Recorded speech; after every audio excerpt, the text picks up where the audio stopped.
We can officially say good afternoon from the 2019 USBC Senior Masters Round 3 for A Squad competitors. Now live and underway from Samstown in Las Vegas, Nevada. My name is Aaron Smith with USBC Communications. I'll be joined by Daniel Farish, a former member of Junior Team USA, as well as a media relations specialist at the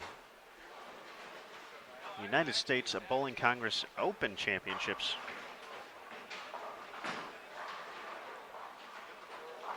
We have 5 games in the books today. We're ready for our burn squad, as our bowlers from A squad will be seeing this variation of our 40-foot pattern for the first time this week. They've already bowled on the fresh on day 1 and the double burn yesterday, so now getting to see the third variation to help determine 15 game totals and who will be making their way to the double elimination match play bracket. We just saw Gary Faulkner on 19 and 20, and he was sitting in second place overall heading into today's competition. A 232 average for Gary, who's from Norfolk, Virginia. 1183 on the fresh and 1137 on the burn, or excuse me, the double burn, to get near the top of the standings. Doug Kent was our overall leader after 10 games for everybody, but our current leader, guy you may have heard of, he was actually on our featured pair to end our final round, Norm Duke, the USBC and PBA Hall of Famer, after blocks of 1148 on the double burn and 1142 on the burn. It was pretty darn good on the fresh this morning. 1194 for the games of 226, 243, 243, 236, and 246 for an 1194 block to get to 484 on the right side of plus, a 3484 total, a 232.27 average for his 15 games. C squad completely in the books now for their qualifying. Sitting second overall. We'll focus on C squad first before we kind of track everyone else here. Parker Bone the third, second overall at the moment at plus 410. Ricky Schizler from Denver plus 407. Mike Edwards, the 2012 Senior Masters champion, at plus 388. Pete Thomas at plus 379. And Leto Monticelli, also a past champion, here at the Senior Masters. That was 2015. Sitting in 6th at plus 378. Doug Kent, our leader, as we mentioned, after 2 rounds, drops. Was just plus 26 on the fresh. He's at 363 over. Also from C squad, currently in the cut, we have Noel Vasquez at plus 308. Big day for Noel. 1208. That's a big finish there as well. 239, 279, and 245. Bo Gergen plus 296. Barry Zimmerman plus 292. Daniel Miyamoto plus 288. Hugh Miller, who was the cut entering competition today, plus 284. Paul Lamont plus 263. Stephen Jeeves plus 250. James Storts plus 248. Michael Clausen plus 246. Peter Knott plus 244. Lance Emerson plus 235. Rolando Cebalon plus 231. Stoney Baker plus 228. Stoney fell a few spots there. Joseph Goldstein plus 225. Alvin Liu, we saw him in the final game, plus 218, along with Alan Frederick. Both of them, Alan just had a rough day in general, but Alvin with the rough final game. Marv Sargent had a rough middle of the block. He's at plus 214. All these numbers still currently in the cut. James Wallace plus 192. David Sirigliano plus 191. Steve Hoskins plus 183. Keith Colsey 163 in his final game to drop to plus 173. Brian Kretzer gained some pins, but potentially not enough. at plus 172. Jim Montgomery, who had a 300 game yesterday, also at plus 172. Carlos Dinoff at plus 171. The final player from C Squad in the cut. The number has remained the same at plus 164. It hasn't moved for 3 games. But once again, it has kind of jumped to see how many players at 164 are in the number. So right now, just one with 2 players outside of it. But all those players, 2 of them bowling this squad, Don Harrington and Paul Fleming. One of them bowling the double burn, John Dudak.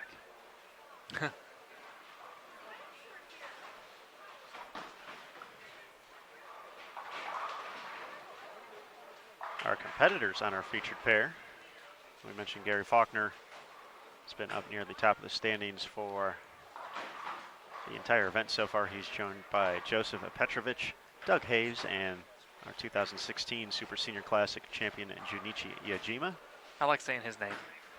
It is fun, and it's fun to watch him bowl too because he's so very, very good at 73 years young. Fortunately, some trouble there in frame number 4. On 21 and 22, we have Brian Miller, Thomas Slowinski, Tommy Martin, and the winner of the most recent PBA 50 event, Mike Diaz, who's going to be far right of your screen on lane 22. Who's also the defending champion at the Super Senior Classic here at Samstown. Well, he was. Last week. Was, yes, no longer. Was unable to defend his title, so Ty Dawson will hold that distinction for the next year. Ty Dawson opting to skip out, skip the Senior Masters. Correct. Ty is pretty comfortable with his work to bowling ratio, I guess. Yeah. So he kind of picks and chooses when he bowls, and the Super Senior Classic was his focus in this kind of time frame, so that was what all the hard work and preparation went towards. And I would say it worked out pretty darn well. So he claimed the title over Hugh Miller in the stepladder finals right here on 21 and 22. We'll be back for the stepladder finals here of the Senior Masters on Sunday, 1 p.m. Eastern, 10 a.m. local time.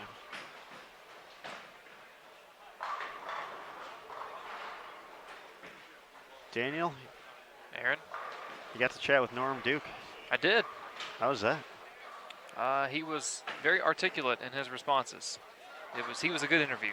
Okay, I'm glad I advertised as such. He was a good bowling interview. And he did not let you down. So I will let you. Although I felt bad, I had to tell him. Got to phrase this right. When I caught him, he'd already changed.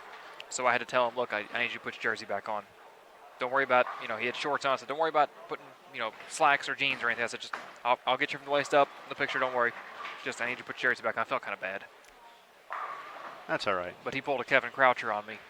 Easy. Kevin Croucher last week after leading the first day of the Super Senior, he was gone in 5 minutes, it felt like. And after 5 minutes after Norman finished up, I couldn't find him. But found him. My man. But please feel free to divulge on some of your. Well, I asked him about that last game, and I said, of your first 4 shots, 2 of them came in light, 1 of them you split, and you had 1 strike. I said, then you made a significant move for being on that pair. I said, what did you see? He said, well, I tried to play the lanes a little more, and I may use some of my verbiage in here than what exactly he said. So I tried to play the lanes more north to south, and on that pair, they was just tighter, and I couldn't. The back ends were tighter, and I couldn't play that far right. So I still wanted to try and belly the ball a little bit, but what I was doing wasn't working. So I made a move in, and I made a hand position change, and just trusted the ball and trusted what I felt, and I struck, and I threw a lot of strikes. And then we talked about what he saw over the course of the last 15 games, and he said, it was really nice on the double burn, and the double burn, just be playing second and third arrow, because on the regular tour, you can't do that 5 minutes into practice with the rev rate that's out there. Mm-hmm. So it was nice that on the double burn, we're playing third arrow, and we're not any further left than that. He was really able to get the shapes that he wanted from the bowling balls that he was throwing, and I asked him, I said, we talked a little bit on the telecast about guys that are in your exact position. You're well within the cut going into the last day, and you're on the fresh. and the day after that it's going to be the first round of the match play on the fresh. So when you came in today, was it more about getting as many pins as possible, or were you trying to learn a little bit about the fresh for tomorrow? And he said, well, both. He said, I spent the first 4 games playing them pretty straight and doing what I thought needed to be done. And then the last game, as the pair showed me what it was, I tried to learn a little bit, but really I was trying to learn throughout the day without giving away any pins, which is kind of what we talked about yesterday. And then I asked about on the fresh tomorrow, how do you think it's going to play based on what you saw today? Was today what you expected? And he said that in not so many words today was exactly what he expected, and he's going to attack him tomorrow the same way he attacked him today. All righty. There we go. As Tommy Martin trips the 4-pin for the strike in the 5th frame. Norm Duke, our leader, plus 484. I knew he wanted to, get out of here as most bowlers do and get on with his day, but I would have loved to put the microphone away and just go, okay. Instead of talking to me as competitor to press, I just want to pick your ear for like a half hour, just bowler to bowler. That's all I want.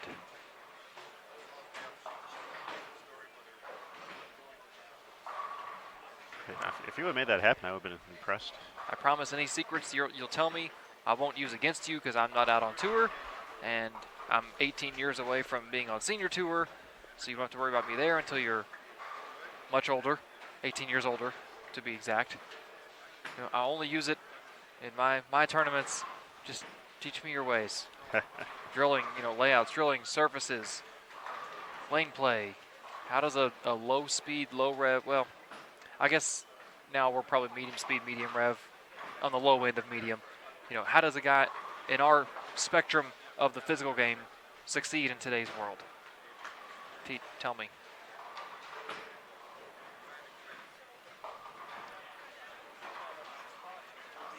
If you happen to make that arrangement happen, let us all know so we can. I'm not telling you my secrets I learned from him. Come on. No. Come on. I'll tell you.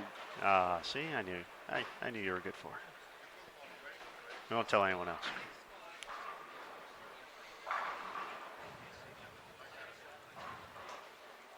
I've heard the food here at Sam's Town is pretty good, so I'm ordered a cheeseburger.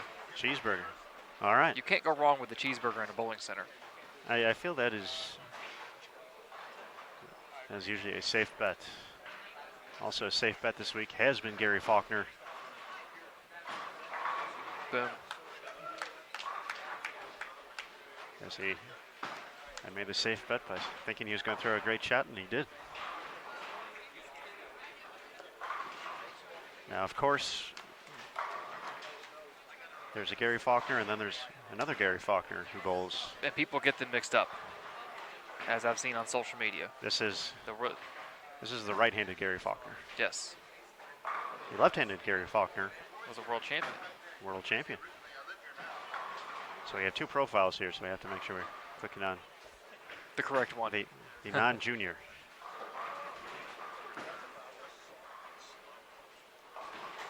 So Gary, 52 years of age.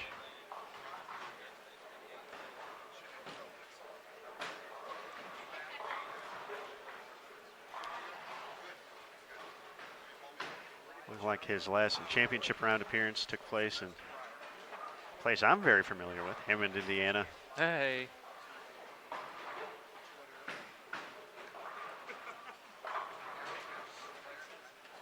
How often do you get back to the ham? Every once in a while. Usually I try to make a few trips per year.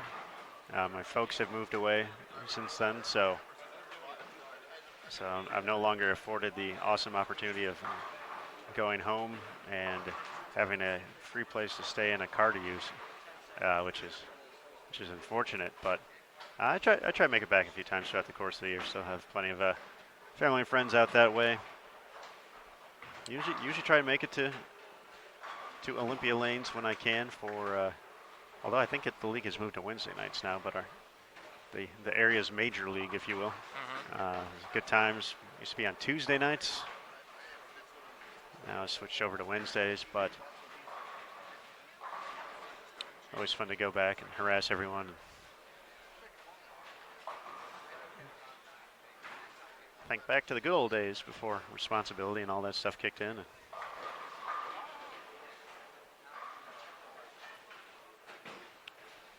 Darn, I thought I might have stumbled on a golden nugget of a piece of information, but I was incorrect. Joseph Petrovich over here on 19 and 20.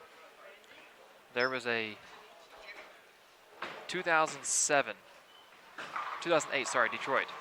2008 girls junior gold champion was Christy Petrovich. And I thought, oh man, that'd be cool. But there's a different spelling. One letter off. I believe that's an extra Petra with an A. Joseph is Petro with an O. Oh. That's one of those, where are they now type situations. Because after the junior gold run, I think Christy ended up at UCF maybe? Yes, UCF. But that was kind of, the last I've really heard from her. But it's always interesting to see where, when folks get away from that, real life kicks in. I'm sure there's plenty of players across the board who we've seen have success at the younger ranks, and then life takes them on a different path.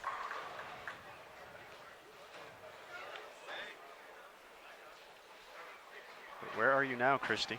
There's one name that comes to mind. I just happened to see it on here. A boy who was one of the best youth players in the country, and when he went to and instead of going somewhere for college to bowl, yes, you just mouthed the words, the name, Andrew Koff. Mm-hmm. I know I'd heard a couple of years ago that he's doing very well in his professional career, and obviously if you choose the field of study he chose and you're successful in that, you're going to be successful in life, maybe more so than if you follow bowling. Maybe not as successful as Chris Warren, our defending champion, who's got front 7 this game down on lane 35. But talk about transition. Nicely done. You just got to wonder, man, what could he have accomplished in the bowling world if he had kept bowling competitively at a top level?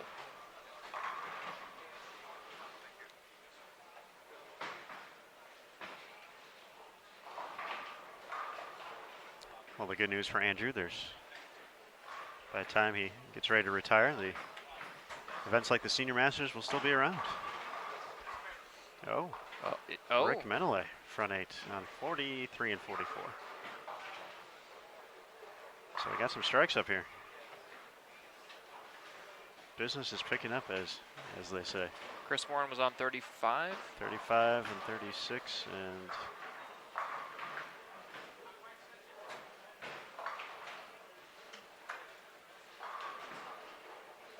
40 something. I think 45 and 46. Was.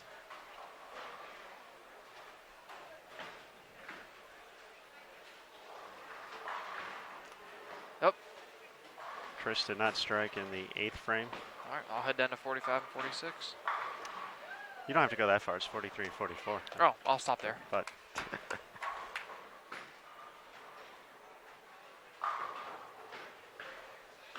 all right, Daniel will take a gander, see if Rick Menele, who started just outside the number at the beginning of competition today at plus 152. Once again, the number was 153 over par. So we'll see, obviously, a 260, a 270, or even higher than that. Be a nice, easy way to kick off the day.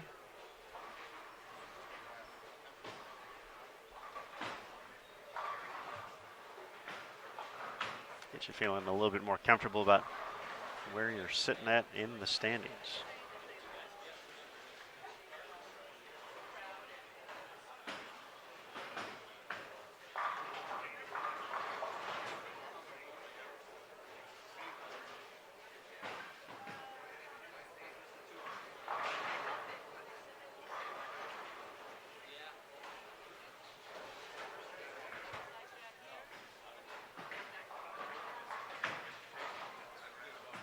We're seeing some strikes here in our featured pairs as well. Doug Hayes thinking 270 this game. He started at plus 160, so another player who started the day right above the cut, and after block number one fell just outside of it.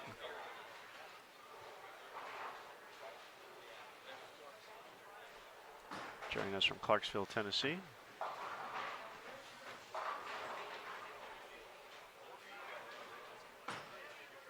Fortunate just to leave the 4-7 there. Unfortunately, Rick threw a pretty good shot, but it was one of those kind of half tens where the six doesn't whip around the 10, but you can visually see it slowly crawl around the 10. It was one of those.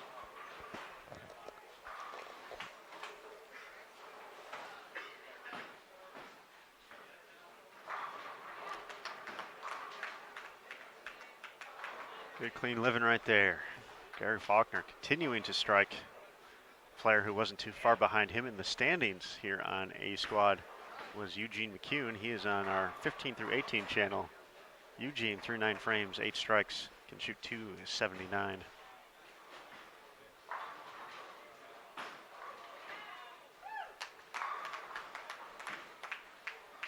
Brian Goebel, one pair to our right. 23 and 24 has a chance to get to 257 this game. No problem on the spare for Doug. Junichi Yajima.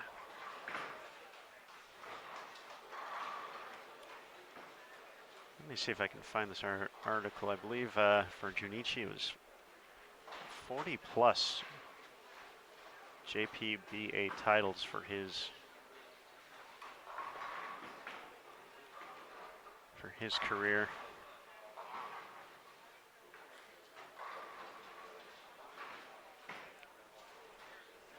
Looking for 3 in a row here.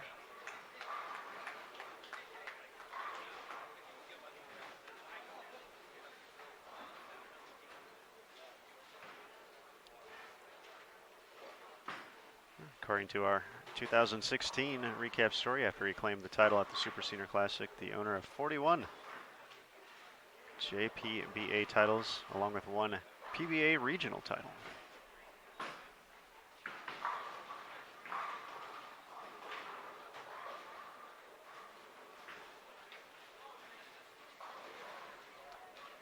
We start talking about Hammond, Indiana. Faulkner made the stepladder finals at that event. He won his first match against Amleto Monticelli before falling to Norm Duke 278 to 247. In the next round, Ron Moore would go on to defeat Duke in the semifinal and finish off claiming the victory. The 213-194 victory over Ron Moore.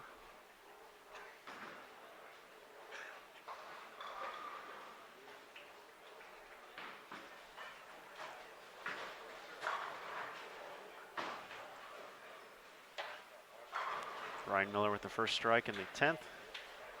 He was starting the day in the minus, but gonna have a nice game here. And start to climb out of that a little bit. 234 max score. As we saw this morning on the Fresh Game 1, a lot of high scores up and down the house, and we'll expect the number of games over that 240 mark to come down as we get into game 2 and 3. Guys get off the pair they had 15 minutes of practice on, and just things change. You hit a pair you're not comfortable on, hit a pair you're not familiar with. That's all it takes.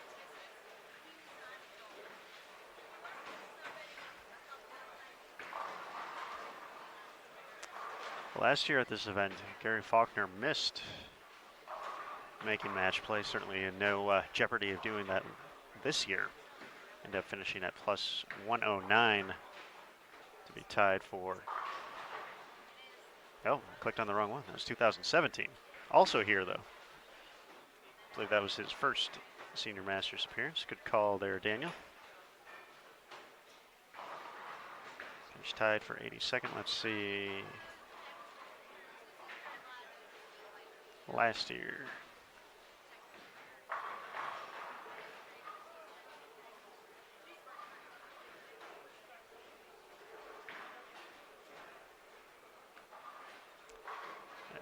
improved slightly, plus 122, but once again out of the top 64 at plus 122.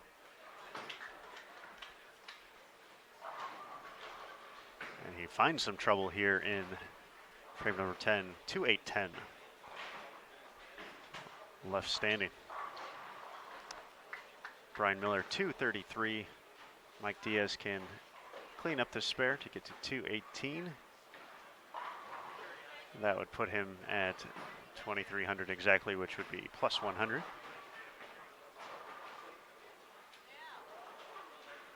Tommy Martin working on some strikes. 30, 60, 90, 120, 150. He can add 180 to that 2091 out there. Going to 2271, so that'd be plus 71.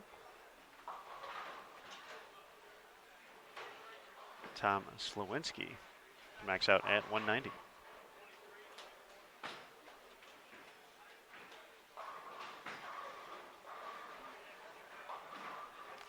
All right, Tommy catches a break there. That ball definitely got right quick, and not going to see that bounce back from there. Oh, tickle him down. 232 for Faulkner. He's going to be at plus 352 now.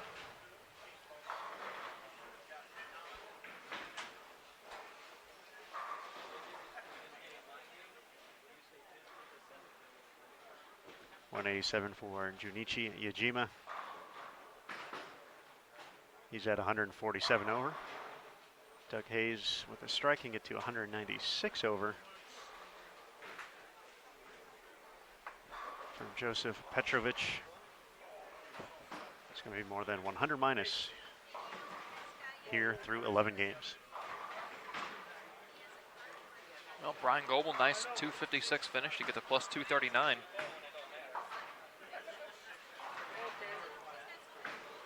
Tommy takes care of the spare. Looking to get to plus 50 now.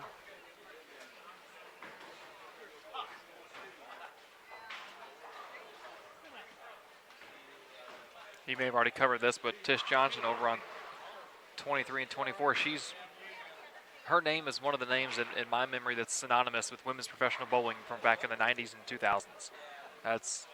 I watched her bowl a lot at Executive Bowl when the women's tour made return trips there back in the day, and that's one of the names that pops in my head.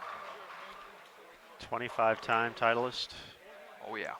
PWBA and USBC Hall of Fame. Most recently won the 2018 USBC Senior Queens just across town here at Gold Coast. That was a pretty cool moment to be a part of. Tish, of her many accolades, had never won the Queens while she was out on tour, and the Senior Queens had been one that had essentially just been teasing her. Had 4 consecutive runner-up finishes before finally breaking through in 2018. So it's definitely great to finally see Tish awarded the tiara. It's been well deserved for such a great career. All right, we're going to transition to game number 2 here.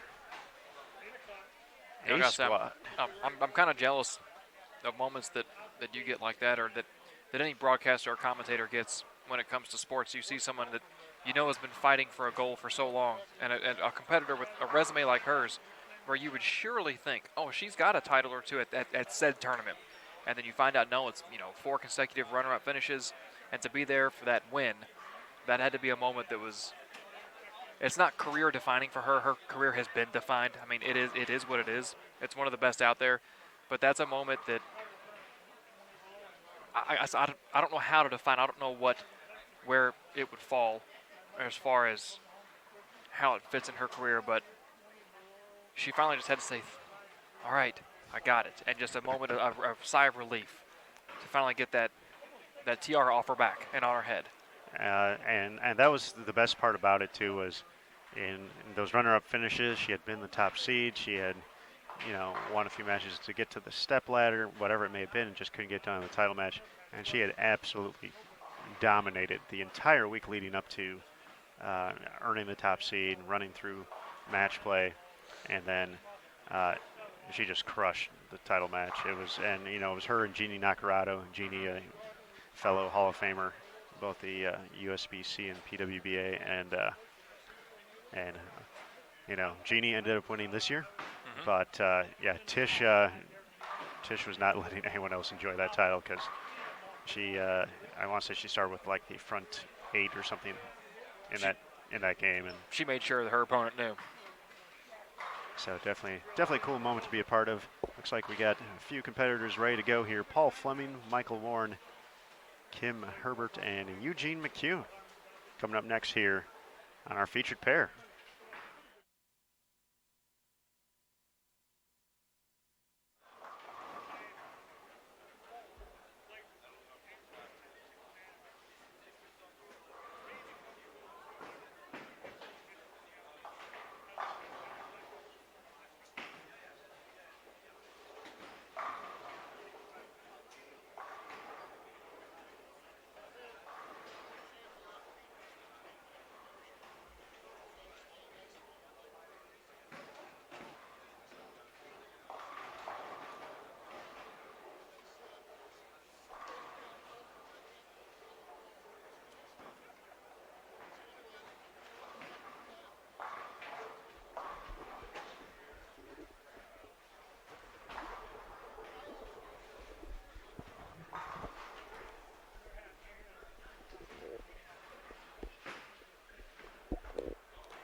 During game number 1, we talked a little bit about Gary Faulkner's run at the 2017 PBA 50 South Shore Open, which took place at Olympia Lanes in Hammond, Indiana. The winner of the 2018 version of that event, Eugene McHugh from nearby Munster, Indiana. Eugene, of course, many folks familiar with Gene for his I guess I'll say the high hard one. The high hard one. A few folks can do what Eugene can do out on the gutter, but he is extremely versatile, though. Unfortunately, that shot did not go as planned to set up that. But Gene, a 3-time titleist on the PBA Tour.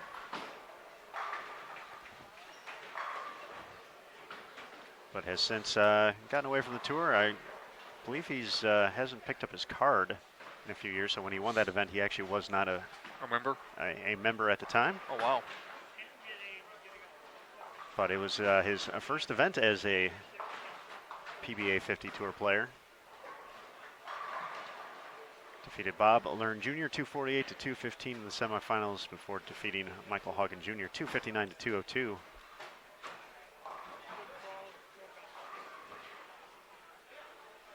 in that title match. Looking at an article from back home, Eugene kind of stepped away to take a full-time job. Along with he runs a pro shop in, I believe, Linwood, Illinois.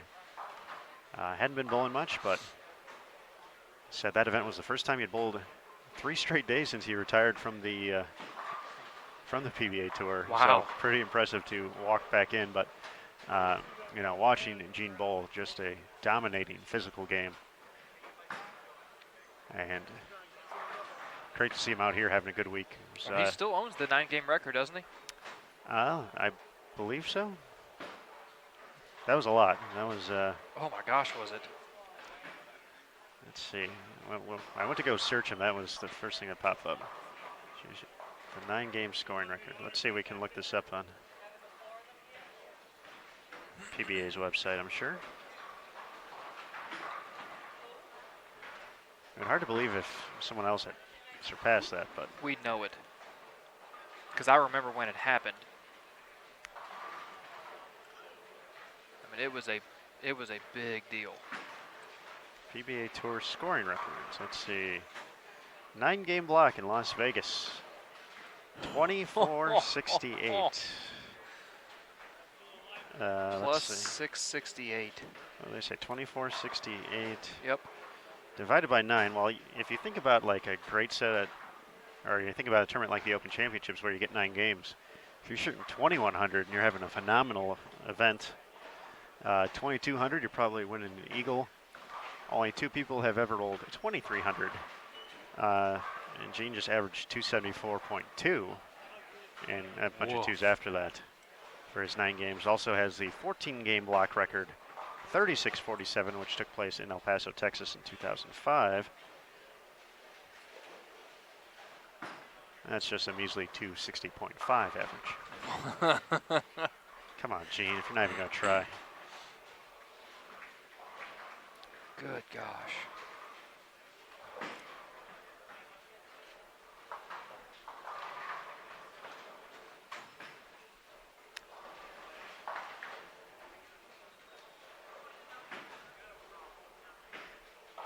I actually had a competitor of mine back home.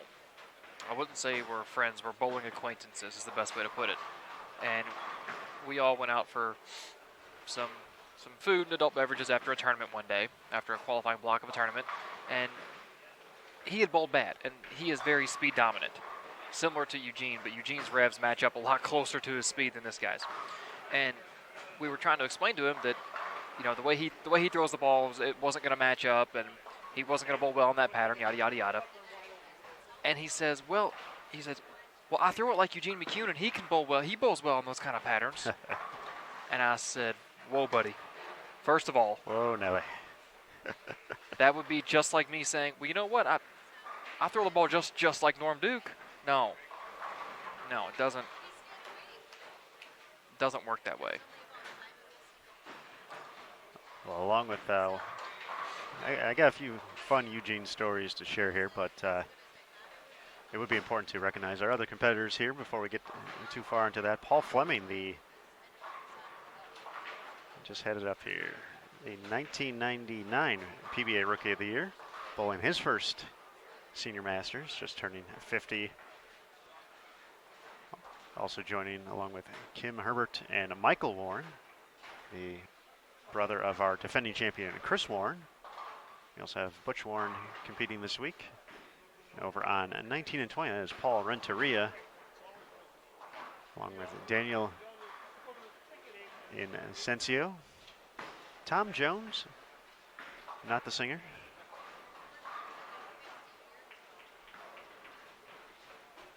And our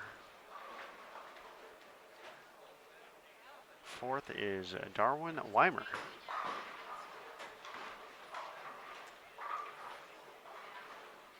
So Daniel, way back in 2004,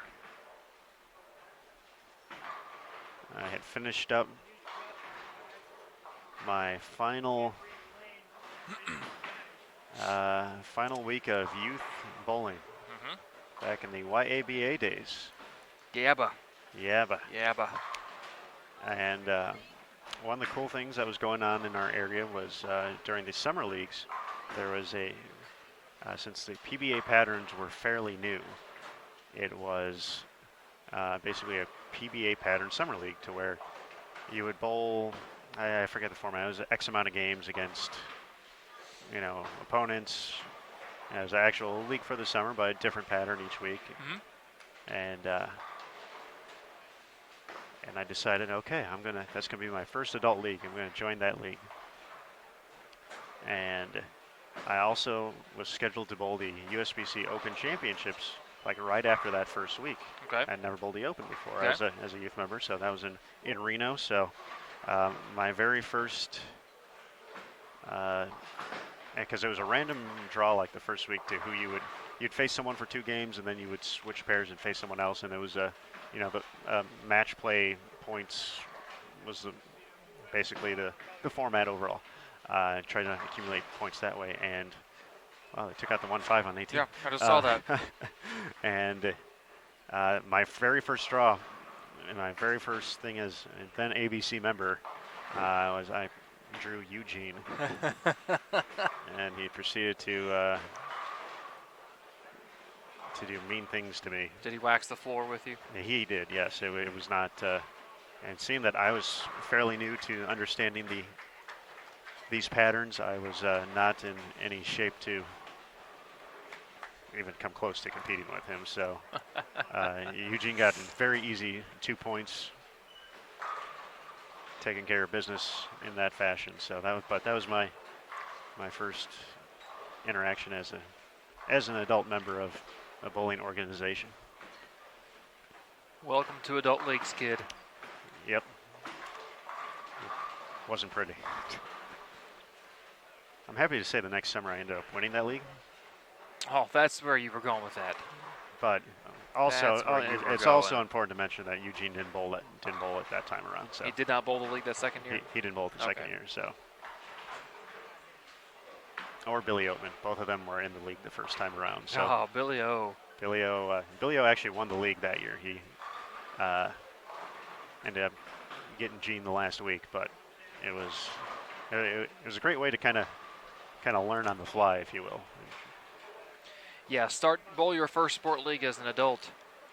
Your first league as an adult is a sport league with Eugene McCune and Billy Oatman back in 2004. Yeah, you caught those guys right in the middle of their prime.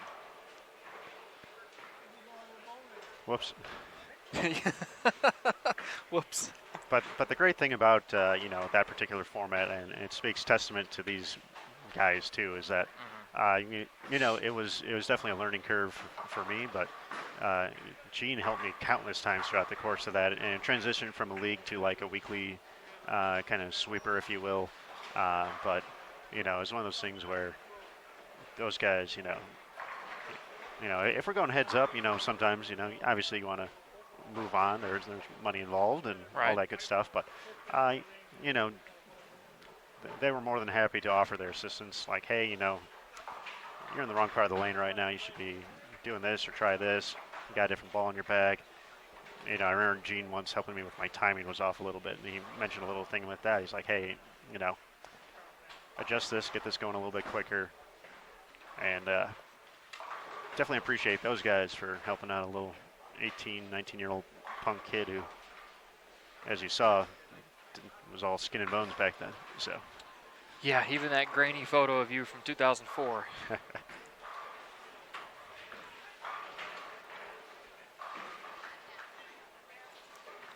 See if we have some scores here after game one. We do.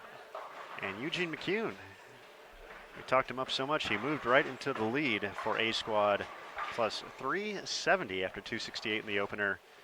Gary Faulkner not too far behind at plus 352. Mark Mazzulla, who had a big finish right here on Bowl TV yesterday, 279 in the finale. 248 to start today, plus 314.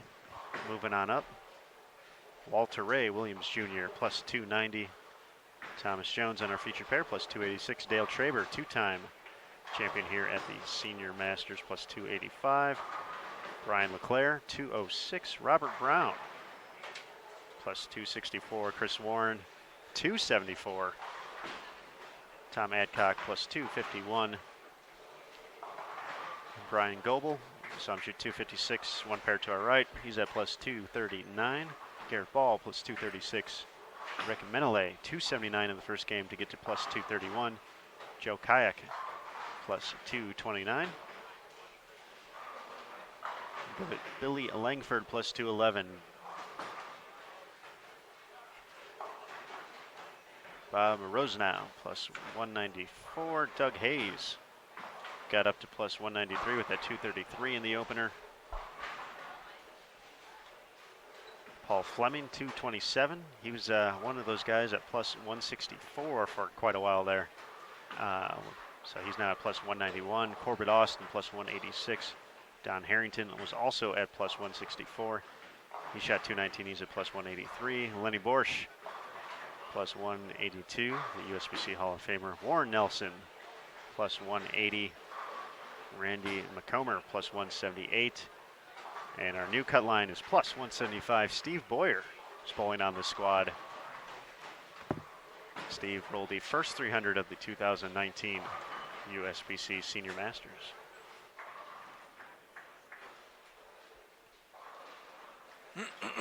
Excuse me. You're excused. Thank you.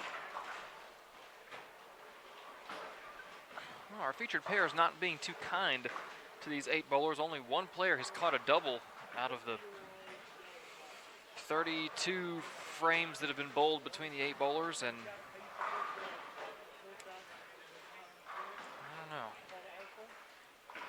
know. Nerves, maybe? At this point, I don't think it's nerves. I would don't hope think not. so either. But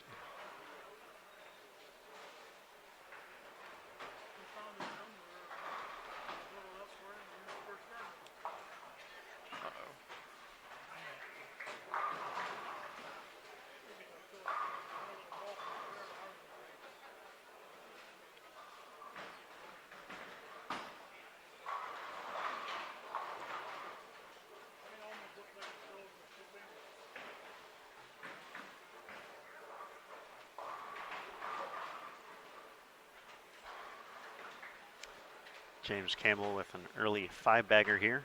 Entered the game at, let's see,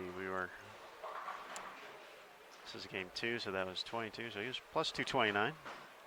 I think he was out of the number to start, so that would have, I mean, he had a decent game, but I don't remember calling his name, so maybe I'm losing my mind. He was at plus 110 and shot 238 the first game.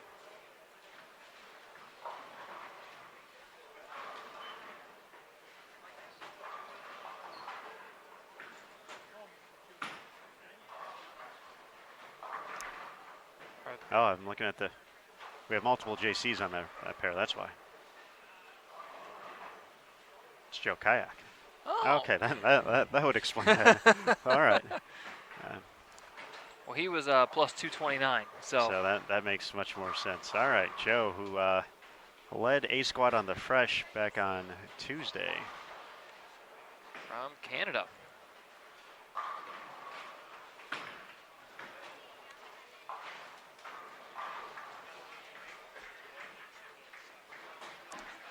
Tony Yarbrough, front 6. He had the front 9 yesterday. So that one gets away from Paul Renteria.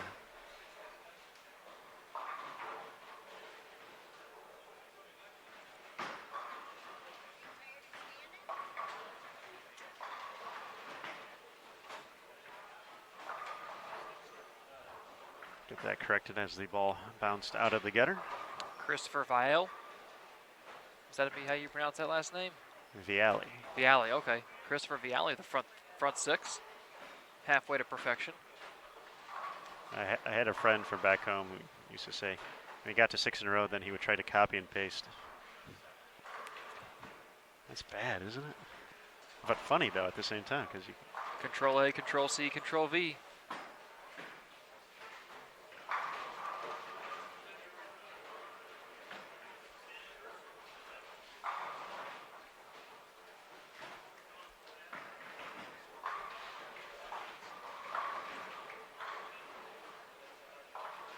Paul Fleming looking to get things going here. Great shot in frame number 5.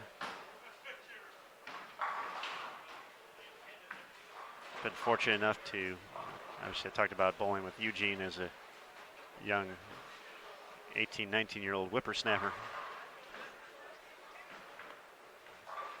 In my current living situation and where I'm at in Texas, have had the opportunity to bowl league with Paul Fleming. As the place we talked about yesterday, actually, the Cowtown Bowling Palace in Fort Worth. Got to watch Paul shoot 863 one night. Oh, baby. That was it was a 4-game league, so Well, but he did it in 3 games. Oh, okay. I was so, like, oh, so he still had 1 game to go after that. But see, that's the thing they don't tell you about Texas is there's a lot of 4-game leagues. So I just come out and shoot 800 every week. Unfortunately, I'm only averaging 2-0. But that was a legit 863, 3 games.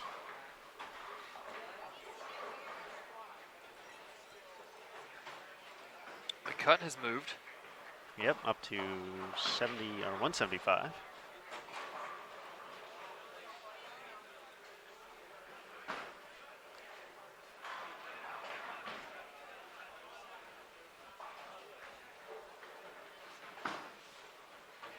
And after Eugene left a 2-pin on 21, Paul doing the same thing, and then they were chatting about it. Either that or they're planning their dinner reservations afterwards. Probably talking ball motion now. Uh-oh. Oh, He didn't like it. I don't think he expected it to hook back from there.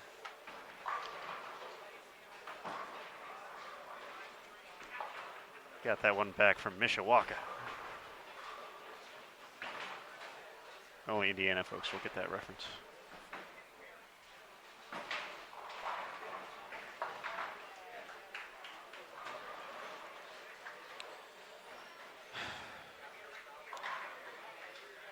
Maybe you weird northern Indiana folks.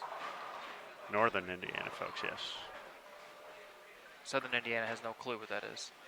Clarksville, New Albany, Jeffersonville. Part of the Kentuckiana area? No. To be fair, I also am not very familiar with anything south of Indianapolis. So, Darwin. Good, clean living right there. Joe Kayak split in frame 7, so his string of strikes came to an end.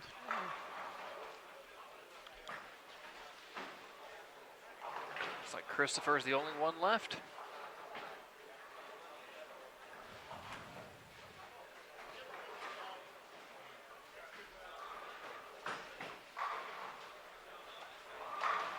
Oh, Tom Jones splits the 8-9.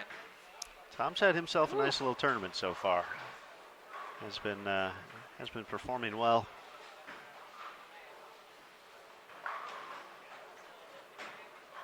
Chris Warren, after 274 in the opener, started his second game with a split and a 9 count, but has rattled off 6 in a row after that. Tony now with the front 8 on 43 and 44. Looking for some redemption after being unable to get past the front 9 yesterday.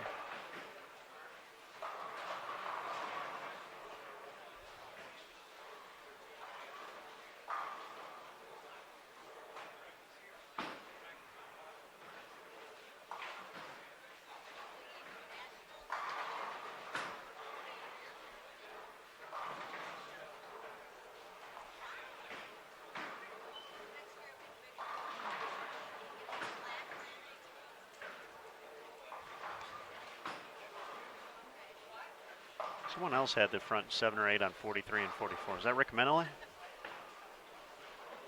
Last game? Yes, it was. Because I mentioned going down to 45 and 46. And you said, don't bother. Stop the pair before.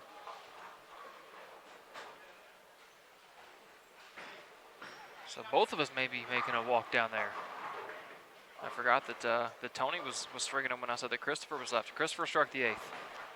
Oh, they're right next to each other. How convenient. We could just go back and forth.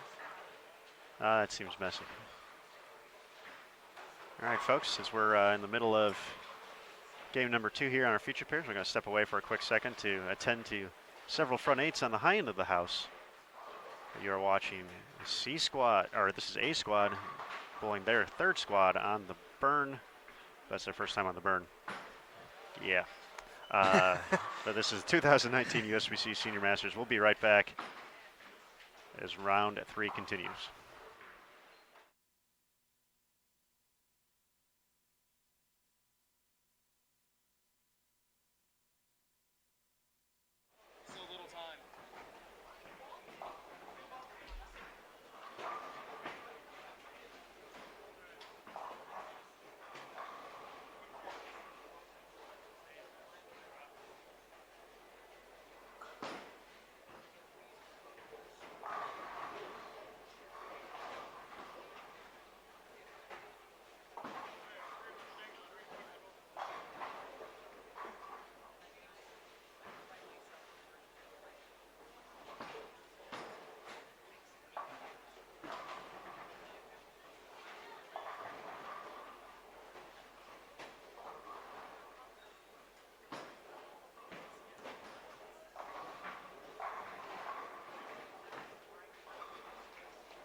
Well, as A squad finishes up game 2 of 5 here on the Burn, one of us is back in the booth, and the other one of us is somewhere splicing together 3 shots of a 300 game. Christopher Viali left a flat 10 pin in the 10th frame, struck the fill ball, like flushed the fill ball for 279.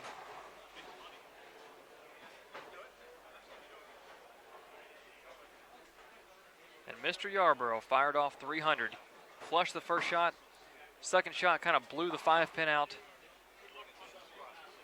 and then the fill ball, Tony Yarborough steps up, high flush, trips out the, I don't say trips out the 4-7, kind of knocks out the 4-7 a little bit late. Timing doesn't matter though, that puts him at 300 for the game. And I believe that he'll be plus 128 going into game 3. So about 50 pins behind where the cut was coming into this game. And with still 8 games left in the tournament, 3 this block, and 5 for the afternoon for the B squad that comes back. He's at 128 with 3 games to go. I'm thinking he's gonna need 100 more pins over the course of the next 3 games. Not to maybe necessarily be in a safe position, but to be above what the rumored projected cut has been, just from people talking, as we saw the cut didn't move for 3 games. For the last 3 games of the morning block, and then for game 1 this afternoon, it jumped from 164 up to 175. It jumped 11 pins. And I think as the scores continue to go up across the board, we will see that cut continue to go up.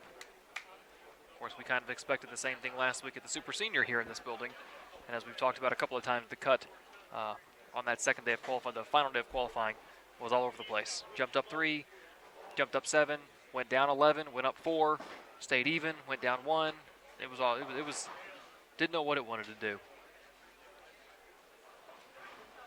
As our featured pairs wrap up, 19 and 20, Tom Jones, 197, puts him at plus 283.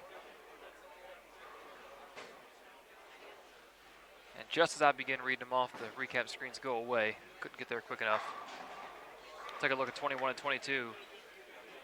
Kim Hebert shoots 151, is minus quite a bit. Eugene McCune can fill the 10th here. That'll put him at 361 as he's going to shoot 191 with a punch in the 10th.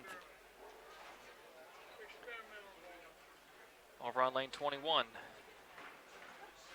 Michael Warren at plus 26 and Paul Fleming at plus 174.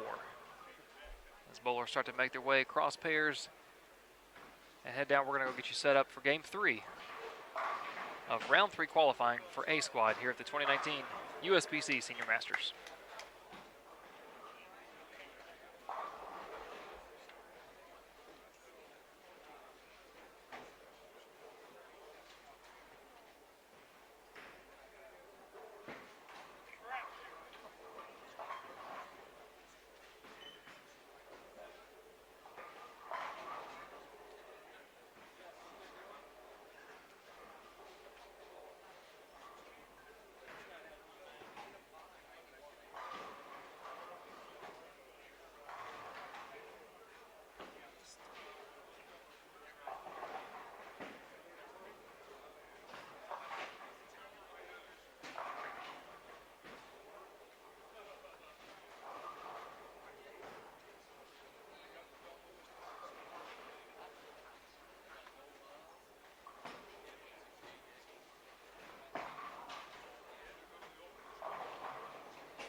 All right, take a look at who we've got on our 2 featured pairs for game 3 of qualifying this afternoon.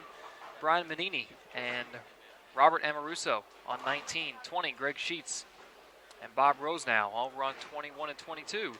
James Campbell, Jeff Johnson are on 21, Glenn Pylon and Billy Langford on lane 22.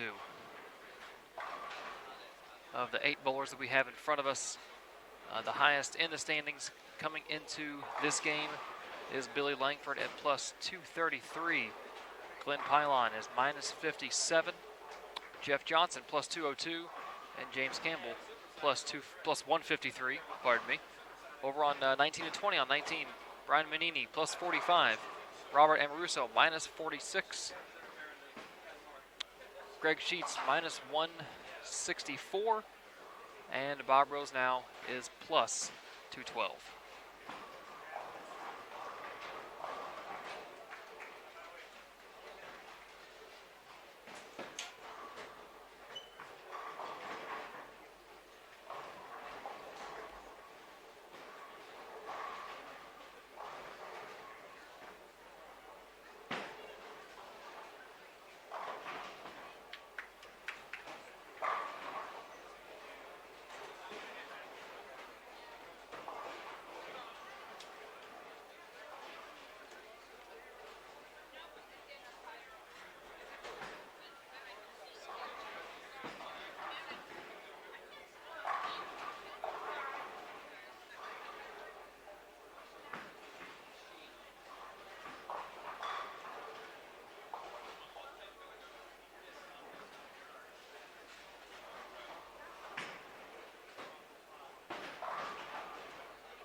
Jeff Johnson on lane 21. Take a look a little bit at what he's accomplished. He has won PBA 50 regional title that came back in September of last year. The PBA 50 Mockingbird Lanes Midwest Open presented by Hammer.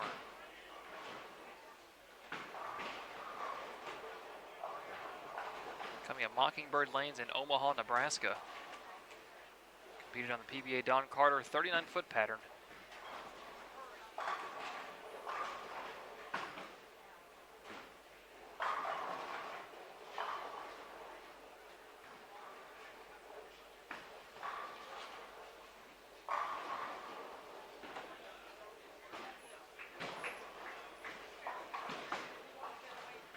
Looks like it was a total pinfall tournament. I don't see any kind of bracket or match play. He outlasted the fields. Steve Rogers, Brian Goebel, Joel Carlson, Mike Diaz. A couple names we've seen floating throughout the building.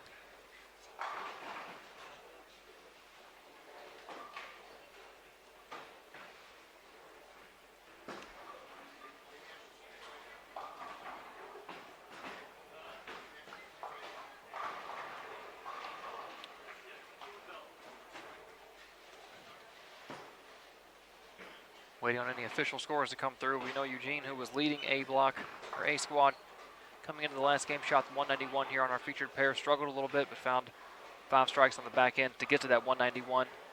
And that's going to put him overall at plus 361.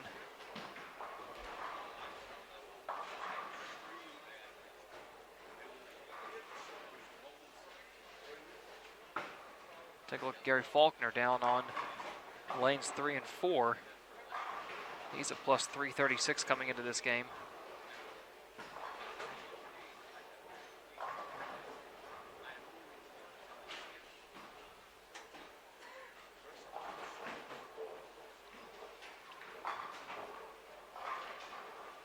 And Mark Missoula plus 285. He had a rough second game.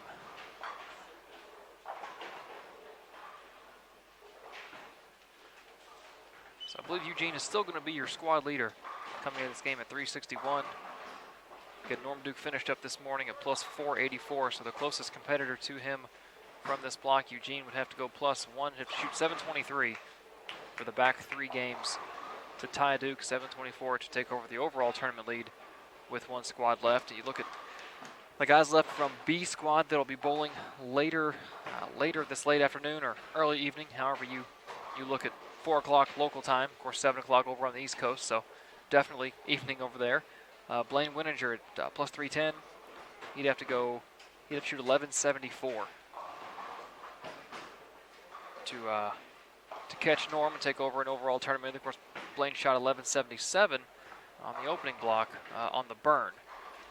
So it's not out of too far to think that on a double burn on a pattern that we've seen with our own eyes, and talking to Norm Duke and a couple of other competitors have said that it's amazing that on a double burn you're playing 3rd arrow instead of 4th or even 5th arrow, or having to resort to some kind of defensive tactic like urethane up the gutter or even resin up the gutter, or finding a way to minimize mistakes. These guys are able to attack it for all 15 games. Over on 25 and 26 as he blows the 5 into the 7. Walter Ray Williams Jr., he's been known to win a bowling tournament or 2.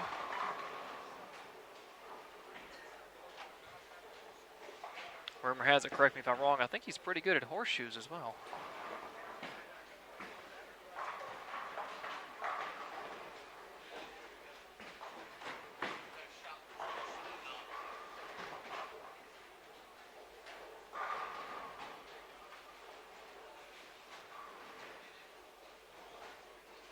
I also want to put a thank you out to all of you in the chat that have joined and watching along with us, whether it's been all day, all week, or just for 5 minutes here or there. Your comments and questions not only keep us engaged, but keep us entertained, and we learn a little bit, because I think Aaron and I'll be the first to tell you that we don't know everything there is to know about every competitor out here, and it's hard to know a lot about these competitors just because there's so many of them. I mean, you know a lot of the big names, but there are guys who, as I learned at the Super Senior Classic last week, they might not have been household names in my household, but here on the West Coast or nationally on the senior tour, names like Mike Diaz, Ron Moore, they're big deals. And then every now and then you have a guy like Ty Dawson come along who, and Matt Canizero said it during the broadcast, people that are watching are Googling his name, trying to figure out where's Ty from, what's he done. It was his first time bowling the Super Senior. Nobody seemed to know a lot about him as the tournament went on, and every now and then a guy like that stumbles on and just takes the tournament by storm, and that's exactly what Ty did on the back half of the Super Senior. But thank you to all of you in the chat. You keep us entertained, that's for sure.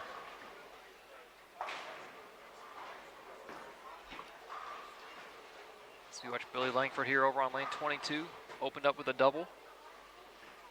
Plus 233 so far, he's in pretty good position. Gets the sleeper to fall late, makes that spare a lot easier.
James Campbell over on 21 and 22 was the overall #1 seed in last year's 2018 Senior Masters. He led after day one and never really relinquished that lead. Went into the 64 bowler bracket as the #1 seed and was unceremoniously upset. We talked about that a little bit yesterday when we were talking about seedings, and I think we even covered it this morning, that in the USBC Masters and the Kids Masters this year, the overall #1 seed was, I guess you could say, upset as far as the seedings go, but when Andrew Anderson defeats you, I don't know how big of an upset it is. And then the Queens, the 63rd and 64th seeds this year, upset the #1 and 2 seeds. And then in this tournament last year, James Campbell was defeated, unfortunately, in the first round by Michael Calvin, who had to win a 1-game roll-off to get into the 64-man bracket. He was upset 668 to 618 in that first round. Campbell went on to drop down into the contenders bracket and defeated Kevin Croucher the first round, and then was defeated by Mark Williams 730 to 565 in the second round of the elimination bracket. Elimination bracket, contenders bracket. I've always called it the losers bracket. I hate, that's just the way that I was, when I was brought up on double elimination, it was called the losers bracket, but I guess it does sound a little better to call it the contenders bracket. Yeah, Jerry, the number on the right side of the bowler's score all the way to the far end of the frame-by-frame is their running total.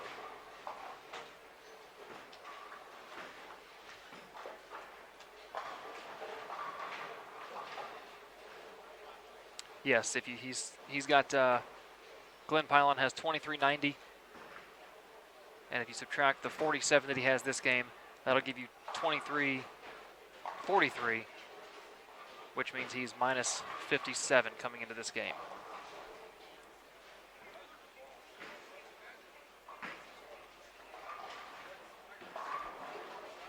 It looks like scores are updated on the standings in front of me as well as online. So some official numbers after game 2 this afternoon.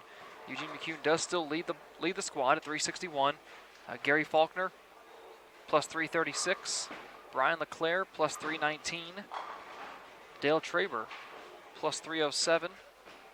Chris Warren has went 274, 237 to jump up to plus 299 for the tournament. Another guy that's had a good first 2 games, Robert Brown, 245, 234.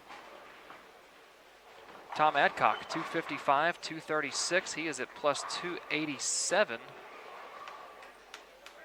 Joe Kayak shot 256 last game. We chronicled him. He was on front 6, I want to say. Well, 6 for 7. He's at plus 285, as is Mark Missoula. Shot 170 the last game. He is at plus 285. Tom Jones and Walter Ray both at plus 283. They've had some boring first 2 games. Tom Jones 215, 197. Walter Ray 190, 190. So nothing exciting there. Still plenty of time, and they're both well within the cut at the expected cut at 283. Christopher Vialli, after that 279 last game's up to 241. Brian Goebel plus 233. Billy Langford plus 233. Lenny Borsch has shot plus 486 for the day, plus 86 for the day, plus 231 overall, as well as Rick Minnelly, who shot 279 the first game, even 200 the last game for plus 231. If we look at the cut, right now the cut line is, it hovered. It stayed at 174. Actually dropped a pin. It was 175 after game 1. Now it's 174. And 3 bowlers who are in this squad that are right there. Bob Rosenau, plus 176. Paul Fleming, who was just on our featured pair, plus 174. And Takeo Sakai from Japan at plus 173. A couple other bowlers on this squad that are near that cut line. John Austin, plus 172. Ray Vervnik, 164. Junichi Yajima, 164. Andrea, kind of been talking yesterday. We thought the cut was going to be around that 215 average, which would be plus 225. And coming into this morning, it was at 153. And after the morning block, it was at 164. It hit plus 164 after game 2 this morning, and it stayed there for the remainder of the morning. After game 1 this afternoon, it went to 175. And the most recent number after this last game is 174. So I don't think that it's jumping the way we thought it would. If it continues this pace, I would say it's going to be in the low 200s maybe. But there's always a chance that all it takes is just a couple hot games by the field. And all of a sudden the cut's jumping, 20 pins in 2 games. Take a rundown throughout the house, see if anybody's stringing them, see if there's any big games out there. Most everybody's about 6-7 frames in. Ray Vervnik, we talked about him. He is on 290 max score through 6 frames. A couple big scores right here. Wayne Garber was on a 276 max score. He split the 8th, unfortunately. Mark Mazzulla is on 278 max through 7. Brian Kendall came into this game minus 30. And he's went open 6-bagger as he gets ready to step up in the 8th frame. Bob Rose now mentioned that name near the cut. He's front 5 this game.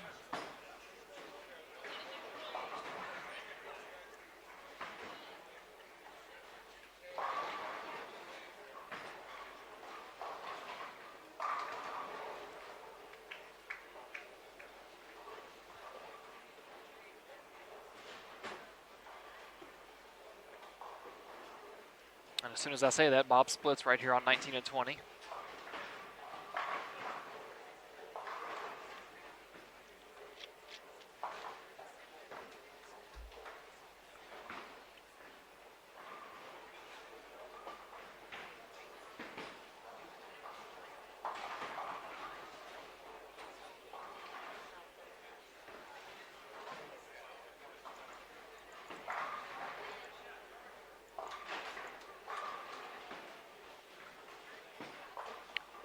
Couple big numbers. Well, looks like one. Gerald Sikora, 280 max score through 7 frames as he's up in the 8th over on 39 and 40. And as I scroll, I'm seeing more Eugene McCune front 5 over on 31. I'm seeing more red numbers than I am strings of strikes.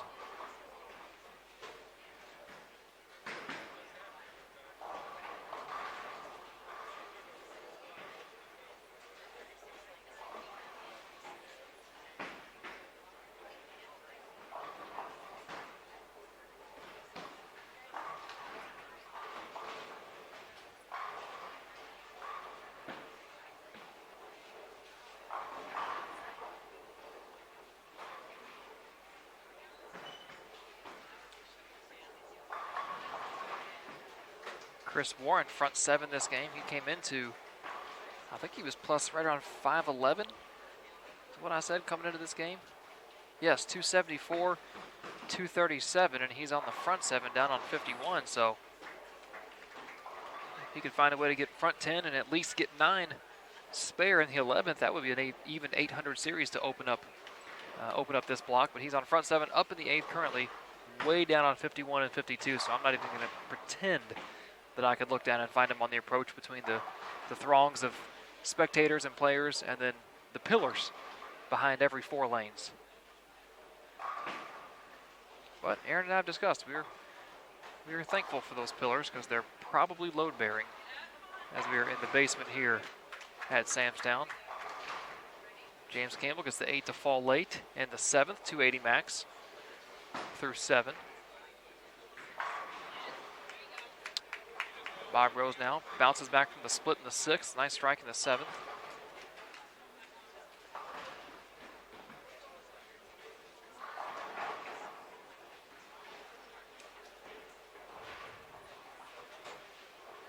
Frank Rose Jr. the 3rd, way down on lanes 49 and 50. Throws the first strike in the 10th. Trying to double to get into the 250 range. He's still going to be minus about 100 if he can punch out. Chris Warren on the front 8. And the bowler he's crossing with, Mark Abraham, is currently up in the ninth. So if Mark gets the strike, then we'll head down and cover Chris. Don't know if Aaron's down there or not. I'm not going to assume he is. And God forbid we miss a 300. You don't want to miss a 300 video, especially if it's your defending champion.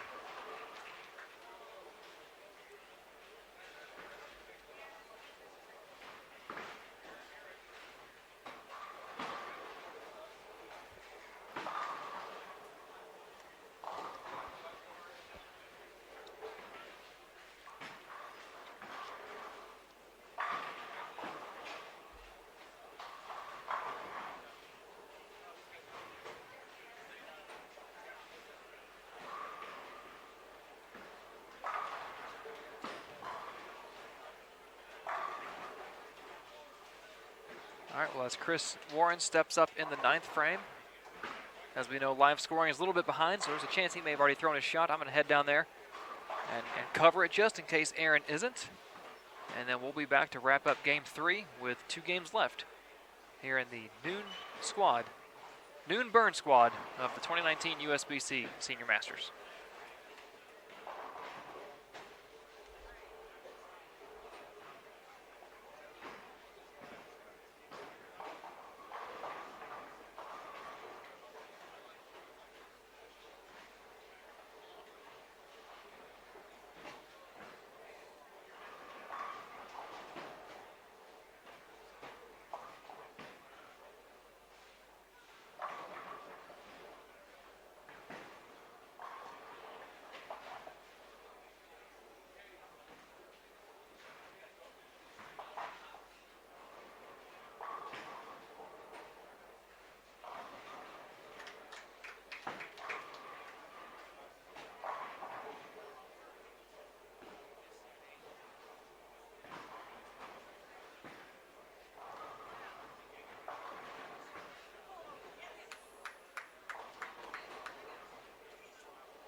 Well, unfortunately for Chris Warren, our defending champion, he's not going to shoot a triplicate as far as his qualifying sets go, because on the morning, on the fresh, he shot 1094.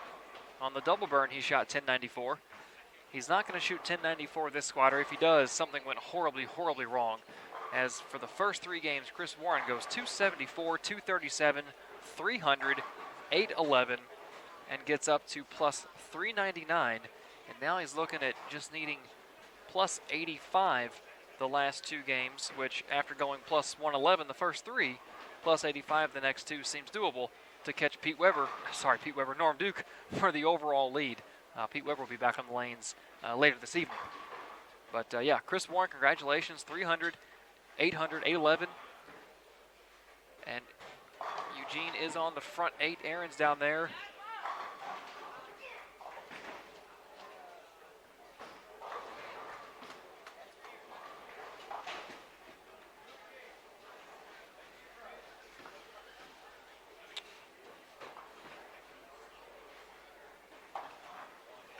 James Campbell visibly upset, audibly upset with the 10th, and he left the first shot there in the 10th frame. That puts him from a 280 max score down to a 259.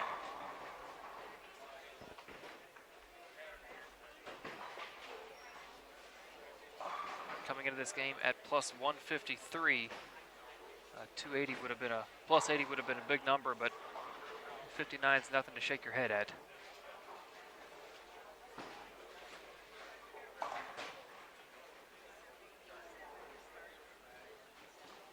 A little bit of a stare down after he aggressively converts the 10 pin. Looks like Eugene struck the 9th, and ahead of him, Kim Hebert split the 10th on live scoring, which means that Eugene's probably up pretty soon.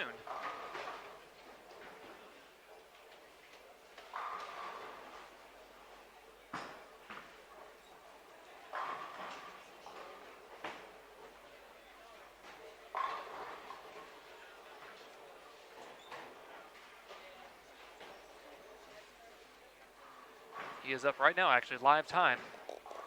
I can see him down there. Color bar just came up on his name, so we'll try and keep you updated as to what he does shot by shot. I think Eugene's a very reactionary bowler, and we'll know pretty quickly after the ball hits the pins if he's struck or not.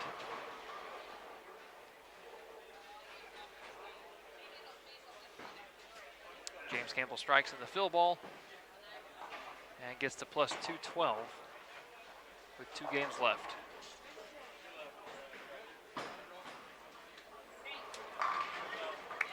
Eugene falls off his hand. He's looking at it sideways. Struck. That's front 10.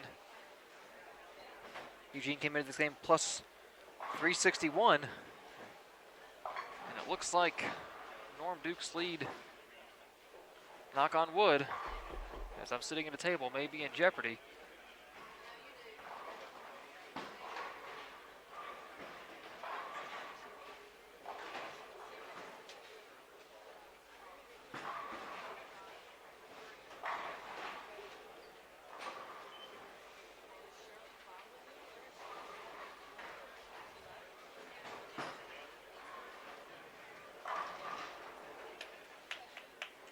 The blowers on our featured pairs start to wrap up. Jeff Johnson looking to convert a spare here, getting to the 2 teens. Bob Rose now 244, puts him at 256. He was kind of near that estimated cut line. Eugene, balls off his hand. Strike, and it looks like he has moved right. From what he was doing on our featured pair last game when he shot 190, he is ball speed is significantly up, and I can tell that even from this angle.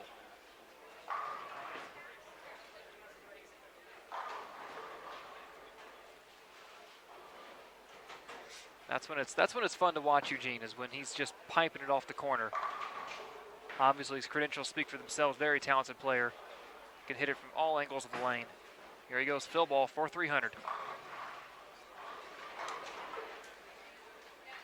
Slaps out the flat 10, a round of applause. And that is 2 300s in game 3 this afternoon.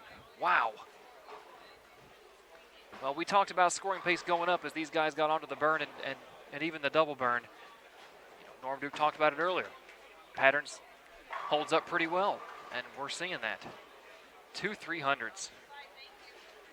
Well, that's going to move Eugene, as I said, up to plus 461. Whew.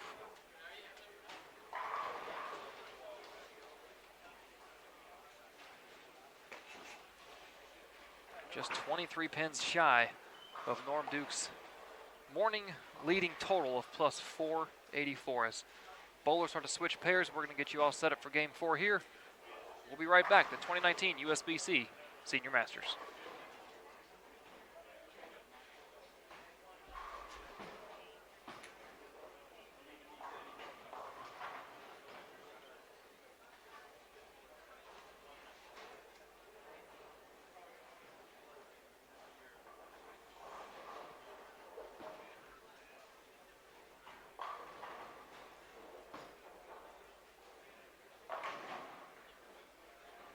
I saw that. I said it on live stream. I was kind of watching. I said, it looks like he's playing further out because that ball speed is tough. Yeah, he said significantly more than where he came from. Is that what he said? Okay.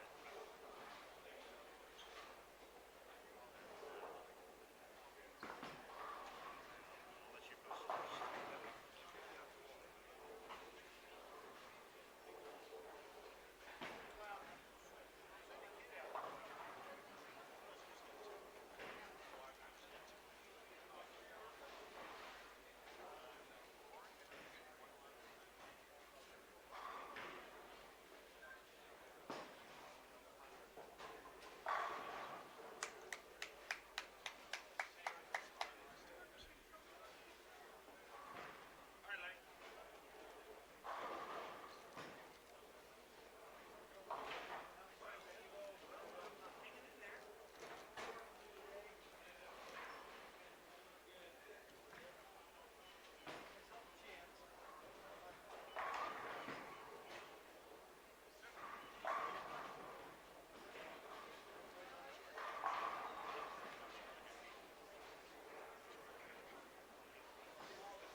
Whew.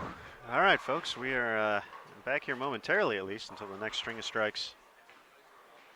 Daniel is working furiously to get the Chris Warren 300 and 800 video available, and after he gets that posted, we will post the Eugene video.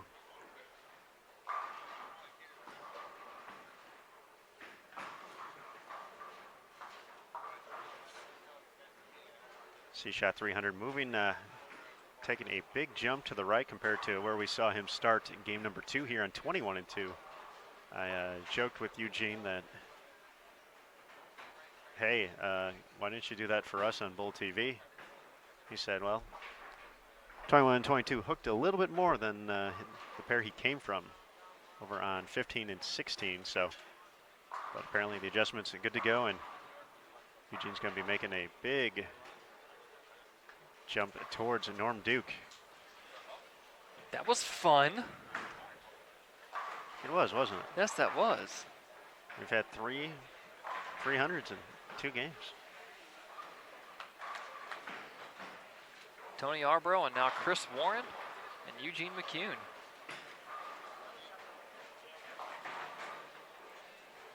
We'll save those for later. Some mid-game viewing of the 10th frames.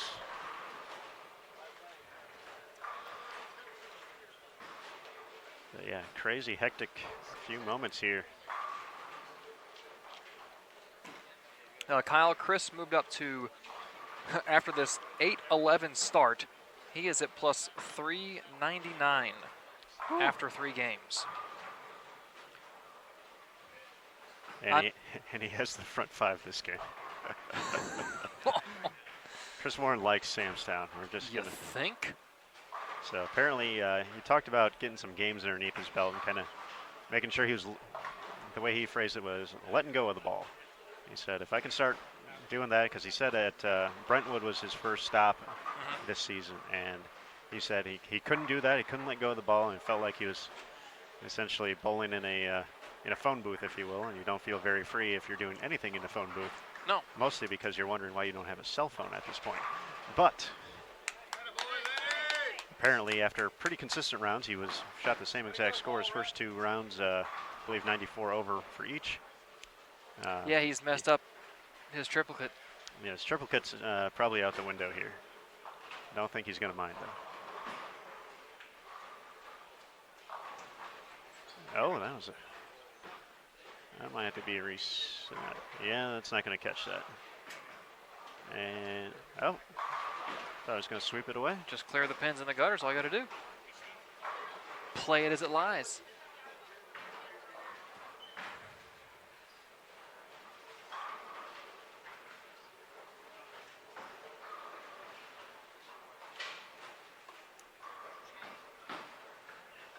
So as we noted, we saw that cut line kind of stayed the same. It jumped up to plus 75 after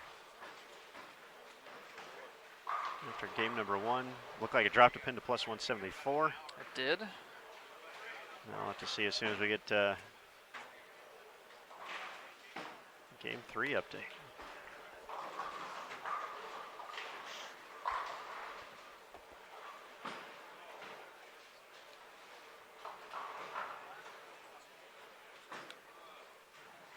I got a feeling there's going to be some shuffling after that last game. Because outside of the 2 300s we had, there were some big numbers throughout the building.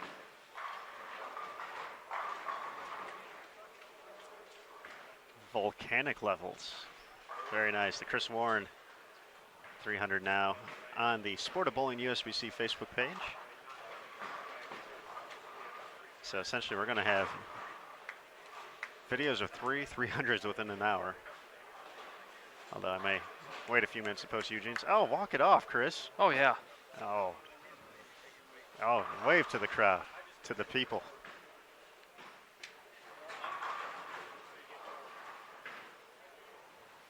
Squeaks. He's not treading lightly there.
And we do have, that was pretty quick.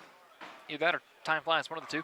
We have some updated scores after Game 3. Eugene McCune moves into second place overall at plus 461 after shooting 759 for the first three, only 23 pins behind Norm Duke. Chris Warren up to fifth overall at plus 399 after that 8-11 start. Brian LeClaire, 699 for the first three games today. He is at plus 366 and ninth overall.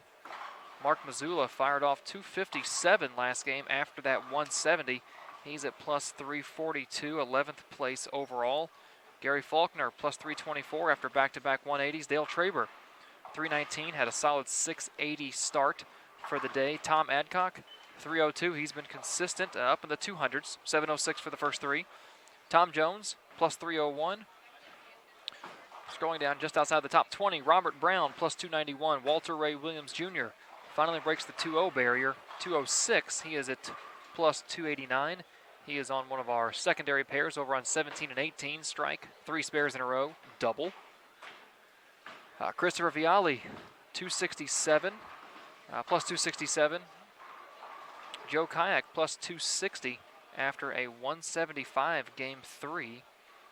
Steve Boyer, who had 300 on the opening day on the Fresh, is at plus 245. He's had 683 for the first three games today. Brian Goebel, plus 239.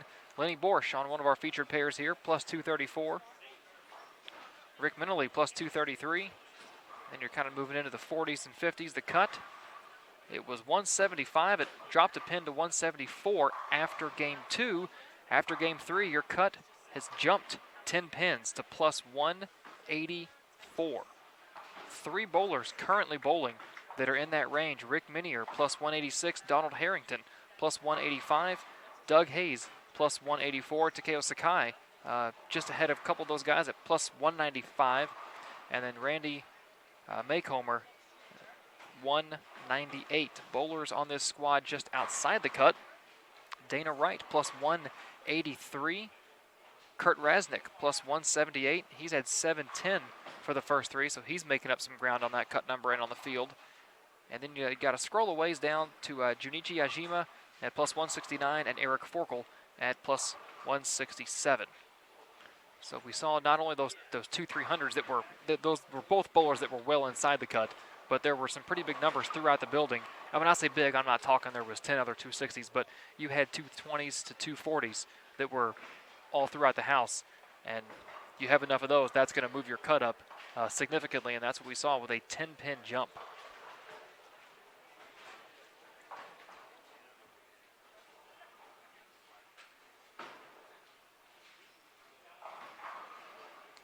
And for those interested, the cash line is plus 172.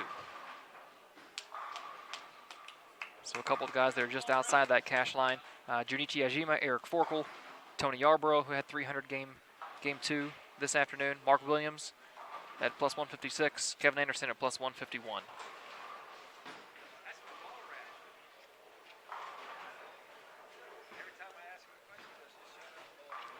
And the just mentioned Mark Williams throws a strike over on lane 21, Hall of Famer.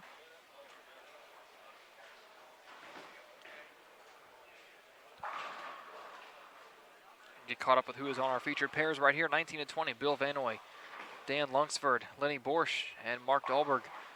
21 and 22, Mark Williams, Ray Vervnick, Paul McCordick, and David Rhodes.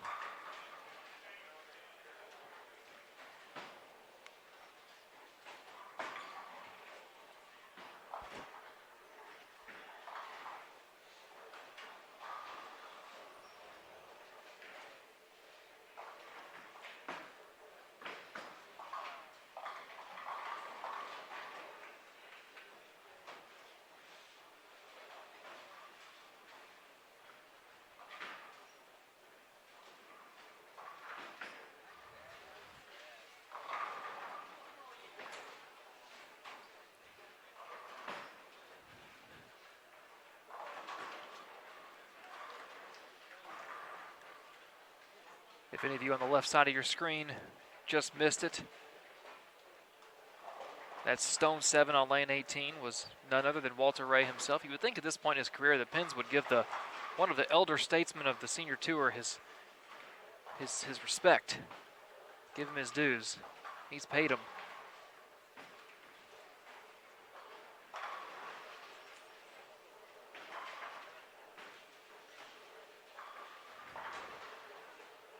A couple fans in the chat of Ray V, who strikes in the 5th there. 4 strikes, one spare.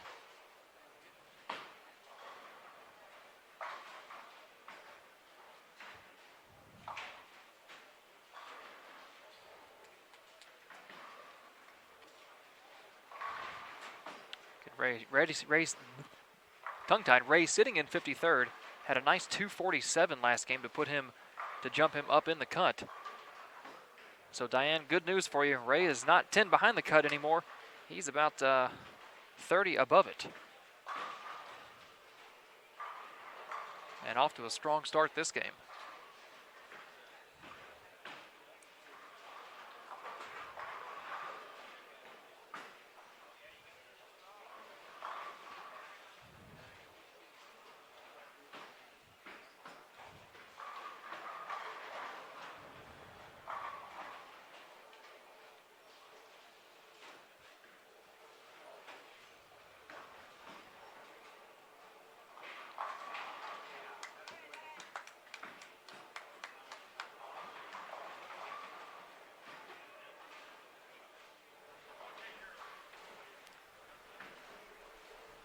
All right, Daniel, what's next?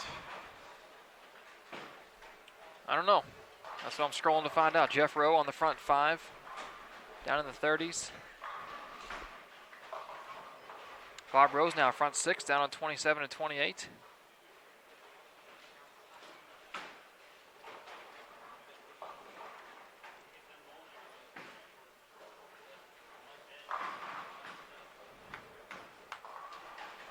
Chris Warren did miss in the 6th frame. When I say miss, I mean 9 spare. Double on the back end of that in the 7th and 8th, so he's up in the 9th, trying to shoot 279. Could you imagine if we had Brian Leclerc go 293 over for a block and it wasn't the high block of... At this point, yes, I can. Yes, I can.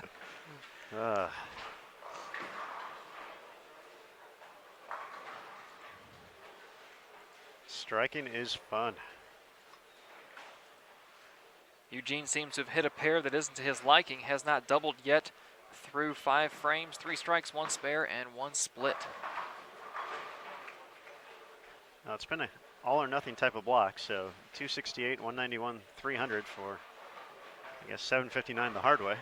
And I was just running through the updated standings for our viewers, and you've got Eugene, who has a really good chance of taking over the lead, this game notwithstanding. And Chris Warren, he keeps up what he's doing. I would have said had an outside chance because going plus 80, 85 for 2 is quite a number, but when you're plus 211 for 3, 85 for 2 doesn't seem all that bad. And he's on 279 max score through 8 frames. Let me see if he struck in the 9th. I have to say with this scoring, He did. I have to say with this scoring pace that, like, usually when you hit the 3 squads in an event like this, like for the qualifying part, it always ends up being like 2 or 3 people at the end of kind of the run of 15 games going for the overall lead. And like, you kind of know when it's going to happen. You know this person's kind of asserted themselves as the top player on this pattern so far. Obviously, everything changes at match play, but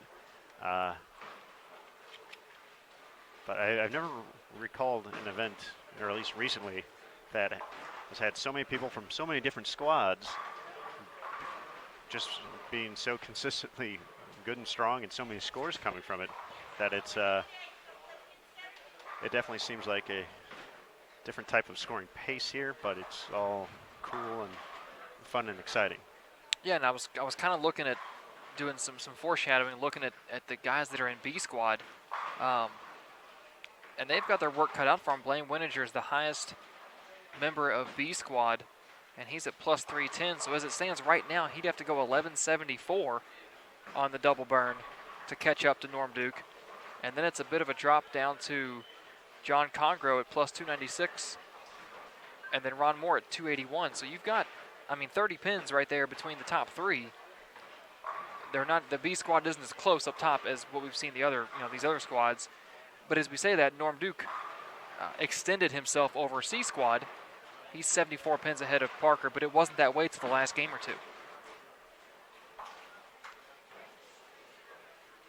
I find the way this pattern has kind of developed interesting because we've had, like, on each day, it seems like, except maybe not the first day on the fresh, but it seems like players have found a way to average 240 on every variation of this pattern. Yes. And that is no small feat. Do you want to go cover another string? Sure. Is it on my side? 11.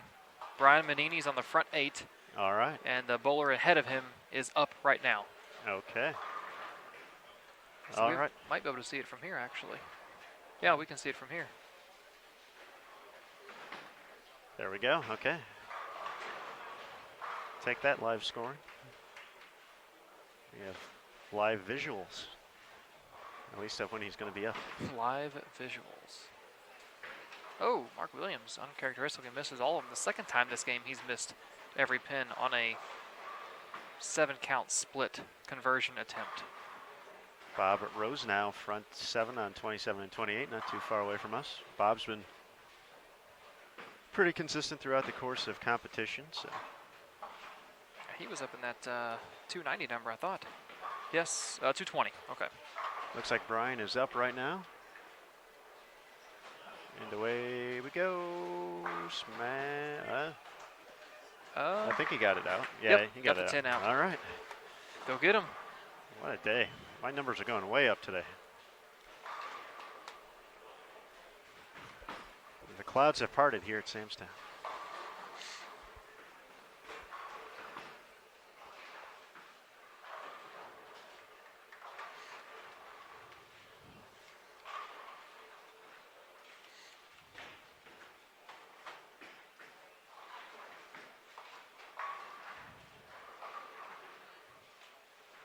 Vervink. Thank you, Diane. That's one of those names that's got some consonants and some vowels in an order that you're not used to seeing them, so it kind of throws off the pronunciation. I thank you for that. As Bob Rose now strikes in the ninth. Looks like I'll be leaving to go cover some more strikes.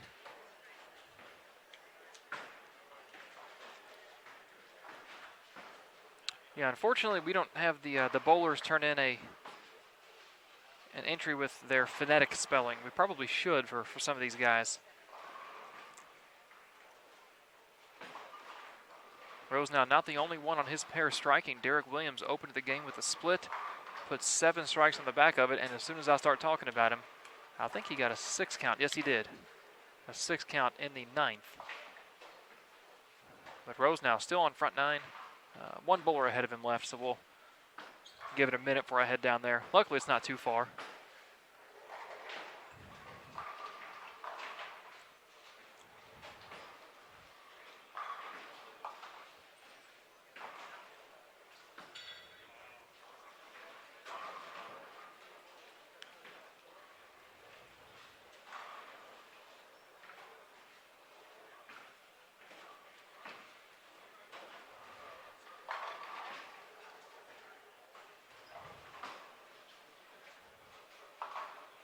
Chris Warren, plus 477, shot 278 that game. He has went 274, 237, 300, 278.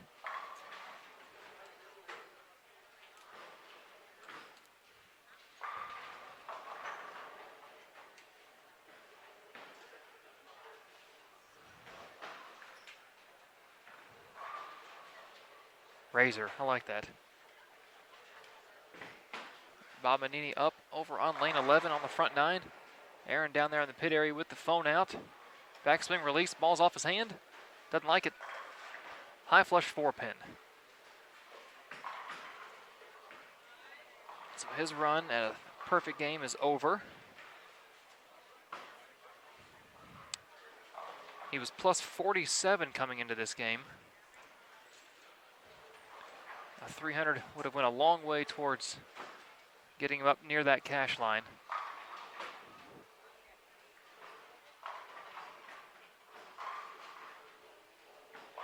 As Aaron's going to head back this way, I'm going to head down and cover Bob Rose now on the front 9.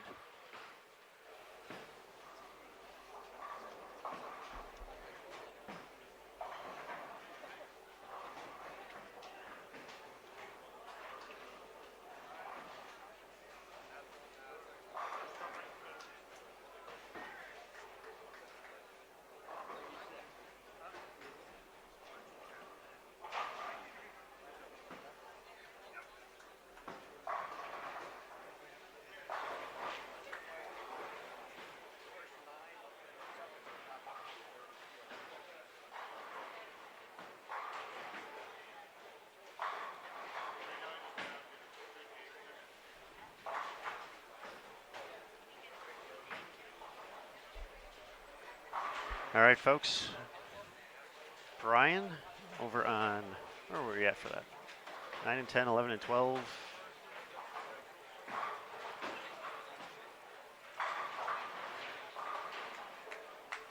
(11 and 12). He left a 4-pin on his first shot of the 10th. Picked up the spare, though. He can get to 279.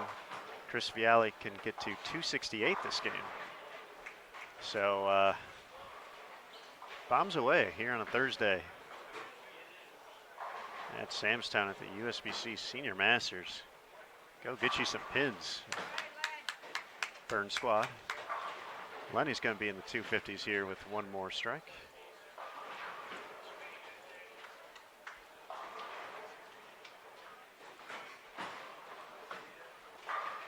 The Eugene 300 video should be posted now as well on the Sport of Bowling USBC Facebook page.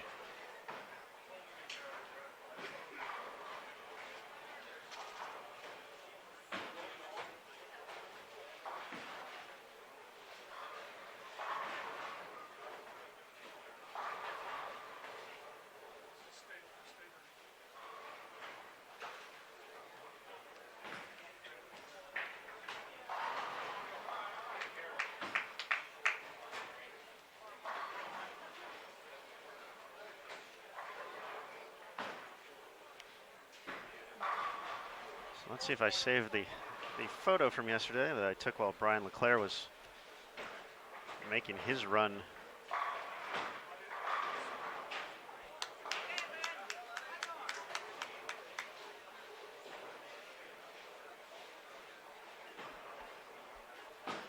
Hopefully I saved it so I don't have to go take a photo of it again. But the 5-game record here belongs to Don Hargraves from the 1997 Senior Masters with a 1347 total. Roger Workman in 1994 had 1343.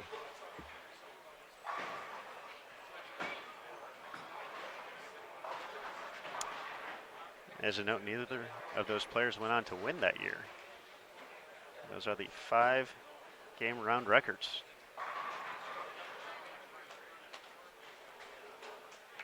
I'm not sure where Daniel's back.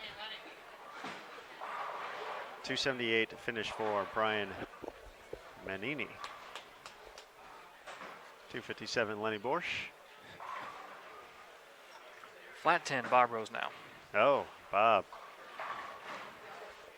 What about Bob?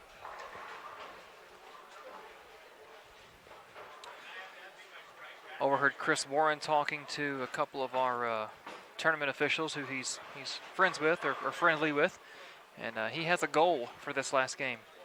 He wants to shoot 300 in every 3-game set in this 5-game block. The first 3, the middle 3, and the back 3. Say that again? He wants to shoot 800.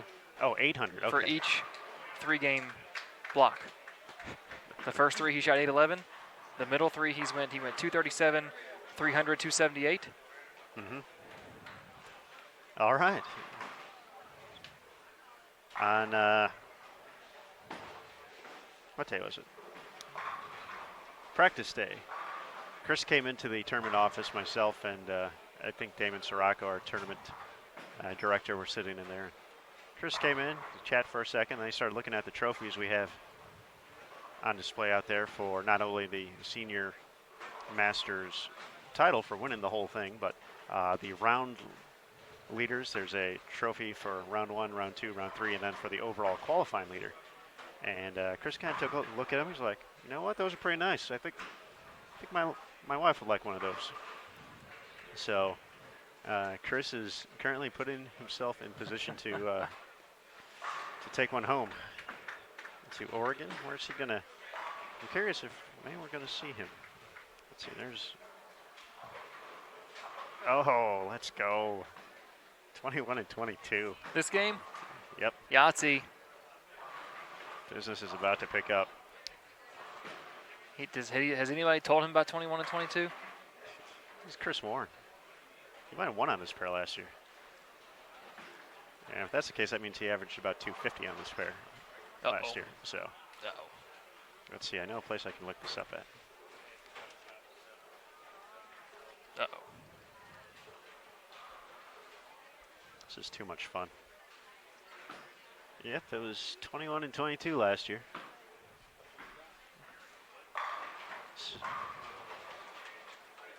So let's see. Well, one of the notes we know about this lane from Eugene, he said, compared from game 1 to game 2, it was hooking a big time difference. He said probably 5-6 board difference from his first pair to his second pair. So obviously part of putting together a monster block like this, not only tossing the rock well, but you know, being able to get on track very quickly during these games and make the right moves, the right guesses going from pair to pair. And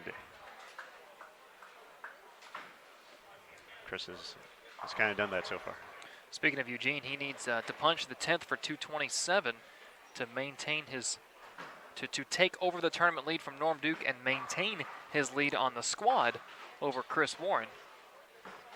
Warren's currently 32.77, so plus 477. Eugene was at 461. He's got the first one. If he goes 9 spare, he too will be at 477. How about that? Gonna have a showdown. Where did that come from? I don't know. I have no idea. I love it. I love it. That was awesome. I'm just thinking of Kingpin right now. The very end. It's been a while since I've seen that movie all the way through. It's a championship match, and the moment where the Big Earn is doing the ooh, I'm so scared moment is right when that's bonus points in the chat if you can name that song from that particular scene in Kingpin.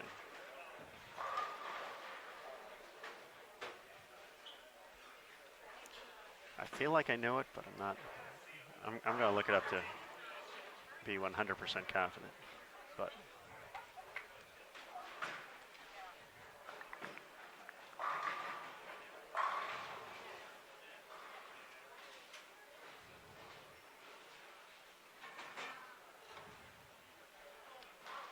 all right, I had the band right.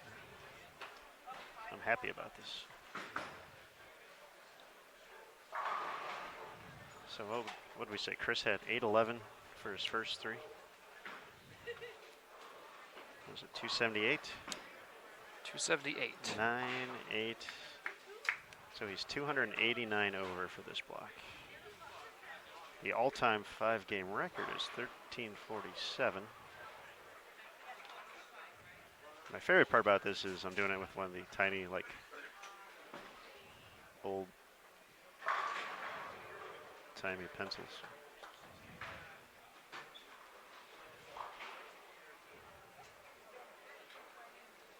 So 258 would tie the record, 259.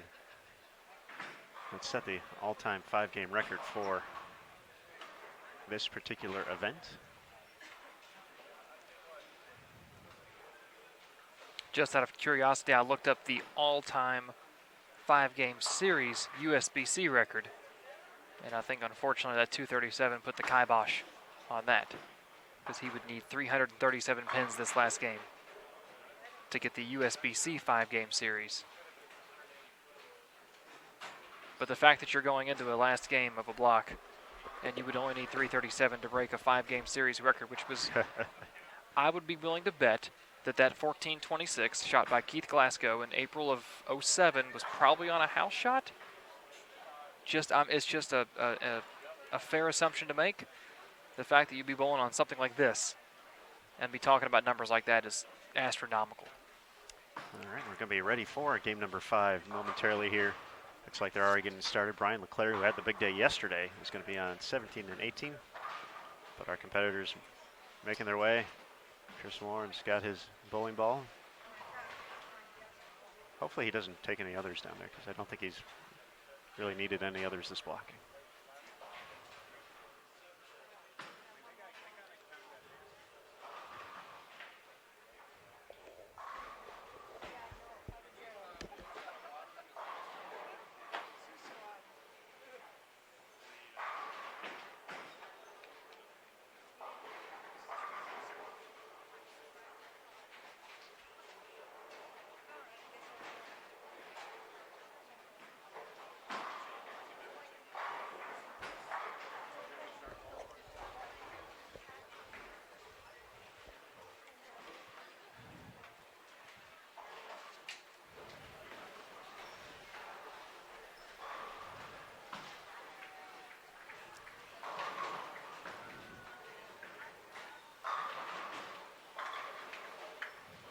The brothers bowling right next to each other.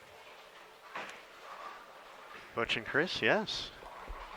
Along with Stan Winters, Dana Wright, and Robert Walters on 19 and 20 for their final game of qualifying here at the 2019 Senior Masters.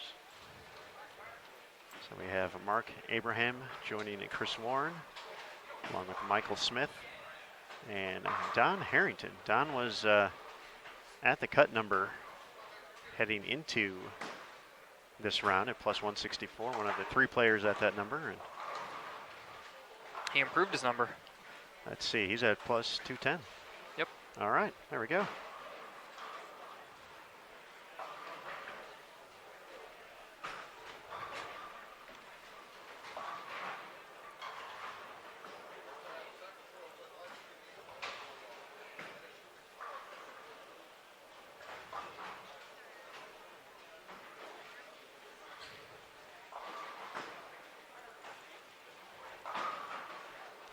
So Eugene's at 32.87, so he's 487 over, so he's the new overall leader. And he is 10 pins ahead of Chris Warren for the overall lead. I didn't even see how far, as far as who's next on this particular squad. It's like Brian Leclerc, who's at 31.69, so these two are running away with the squad. Well, it'll be easy to calculate who's going to be the squad leader. This is a little bit easier than some of the yes, the other squads we've had so far. So, all right. All right. So what does he need? 259. 259 to own the record. 258 to share it. But for a record, you don't want to share it. You want to own it. This is true.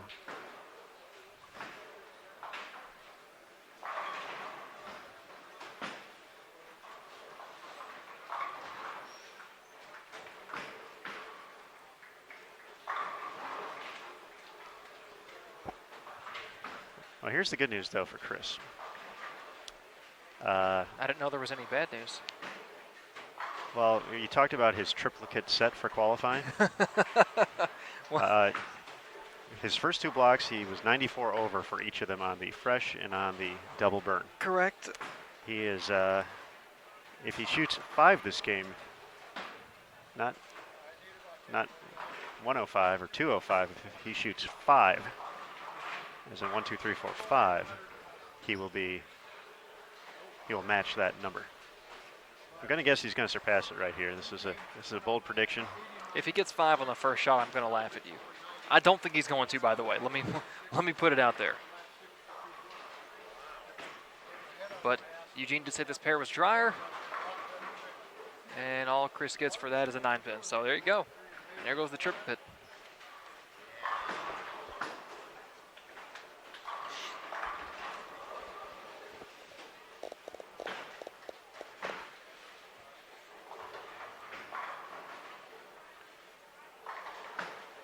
It'll be interesting to see if what Eugene saw will affect Chris in any way as he converts that 9-pin.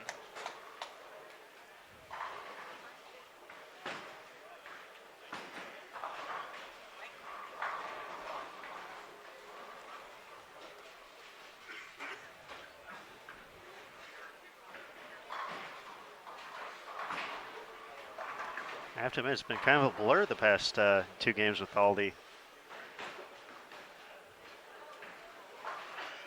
It has been. With everything going on, and it's gone quick, and I'll admit, I really haven't got to watch much of the progression as we've been running around the house trying to run down all these scores.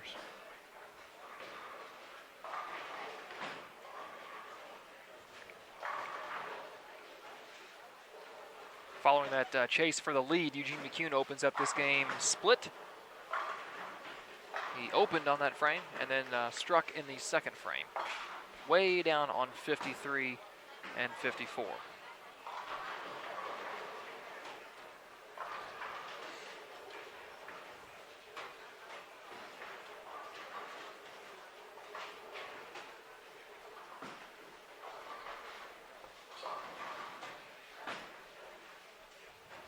And that was a move that we also saw from Eugene and Paul Fleming on this pair, where specifically 21 in the middle of that game, attempting to basically, they saw too much hook from where they were at, moving into the pattern, and ended up having that light 2-pin hit. Well, and I didn't make this connection until you just said that. I don't know why I didn't make it before now, but this was the pair that Norm had to play different. He said this pair played different than the other 4 he'd hit in the morning.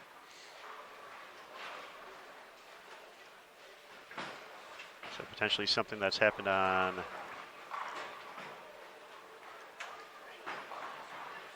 have to go back through the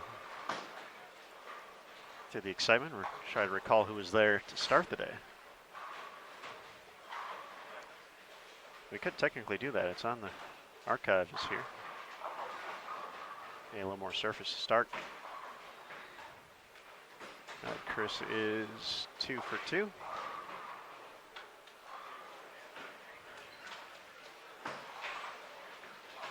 Luckily for him, still has 222 to get to his goal. Plenty of room. This morning was C squad, correct? C squad, yep. It's today's cab day. Cab, that's right. So on this pair we had, to start was David Schumacher, Bob Learn Jr. Bob was playing pretty far right. Pretty direct. Robert Newman, John Bertolina. I feel John was using some Robert, excuse me, was using some surface. Had Rolando and Jimmy Pritz on game 2. So I'm trying to see if any of these bowlers just stand out with what they were doing.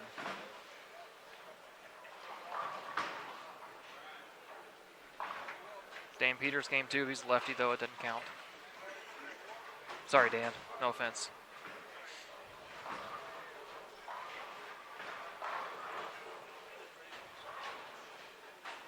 No, and it may just be there was one of the guys that worked in our pro shop back before the bowling center got shut down.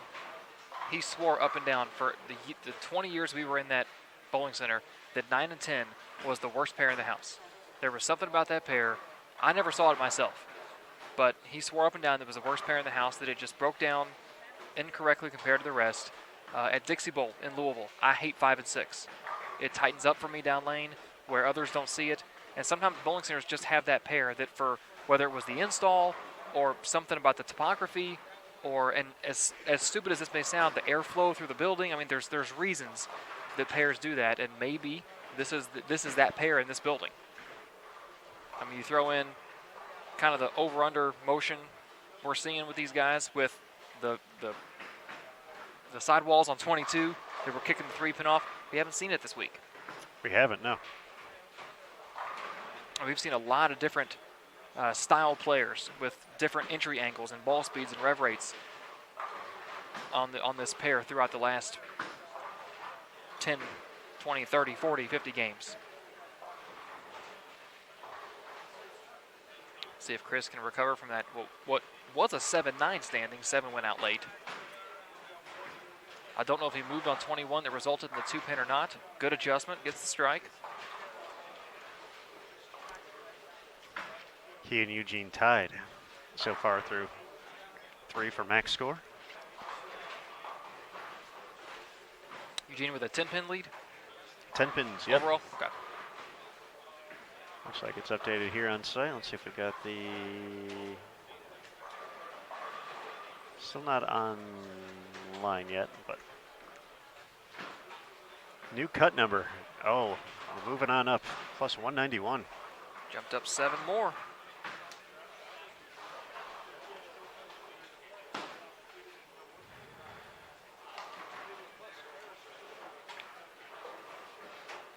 Moving on up to the east, moving on up.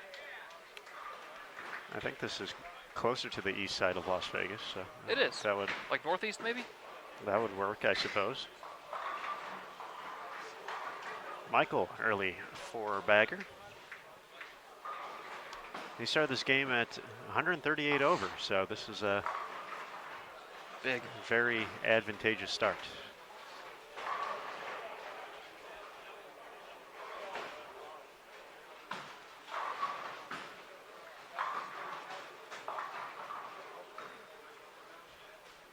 Lanes 11 and 12, Rafi Schwartz on the front 4. Minus 120, so this would just be for bragging rights and a good way to end a tournament. No cuts or cash to be made there, unfortunately.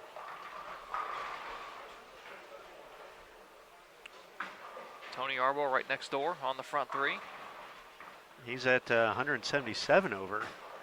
Already had the 300 earlier in the block in game 2. He was the first of 3 players to do so far. But yeah, he wouldn't mind probably popping about 240, 250 this game. Yep.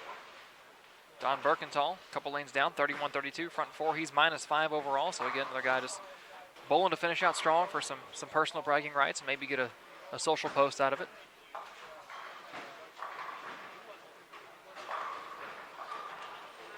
Brian Goebel, front 5, down on 37. He's plus 286, so well within the number.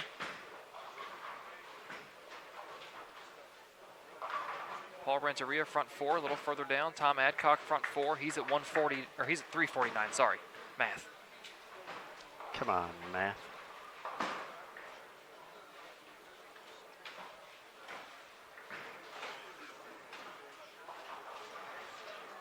See if you can adjust that 2-pin out here on lane 21.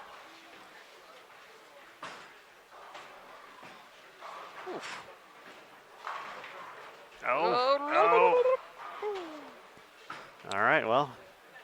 You know what that means. That makes the math pretty simple now for the tournament's 5-game record. We need the spare and we need all of them. 259 now, Chris Warren's max score. That means no ball change in the fill ball, Chris. I don't know if I would, yeah. Oh. He almost made the math really easy.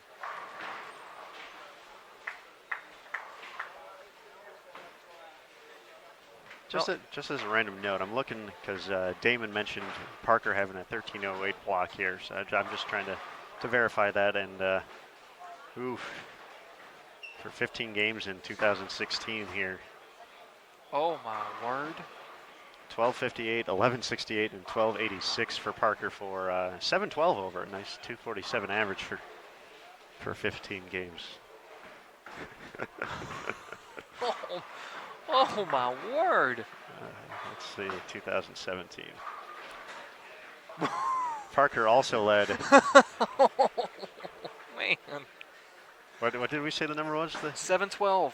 Okay, so he beat it by 5 pins In 2017, he went 7-12 over in 2016 with a 13:08. and 7-17 over in 2017 with a 13:08. Oof. 89, 69, 39, 300, 211. So Wow. we're not getting to the qualifying record today. That's it's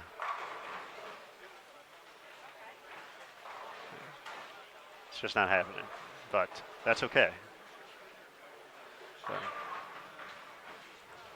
but we're having cool things happen regardless. Ooh, I like that spare ball. That thing's got a lot of sparkles in it. Michael Smith leaves a 10 pin, so I'm upset for him that I had an opportunity to see his spare ball. That's pretty looking. If I wasn't so loyal to Bessie, I might go out and get me one of those. I don't even know who makes it. I don't care. Could be backyard bowling supply that's melting plastic into bowling balls in their garage. That's pretty. Eugene now with the advantage, 4 in a row Yes, he does. after the Open for the overall lead here. The pretty looking spare ball, as Daniel Farish put it, covers the single pin for Michael Smith.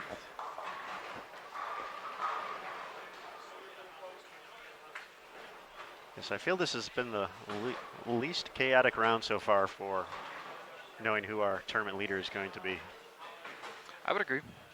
Seems like it's always been close or kind of come down, or someone's just been that kind of week.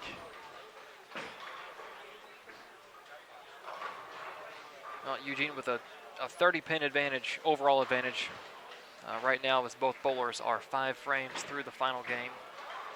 Of course, he's 20 up on the game, 10 up on series coming into the game.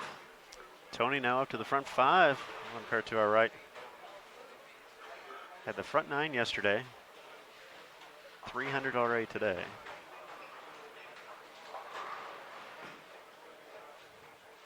Still needs one more big game here. Gary Faulkner, we haven't talked much about him today. He's got the front 4. Chris Warren can still get the qualifying record. Was it Parker Bone at plus 717? Chris is at 477.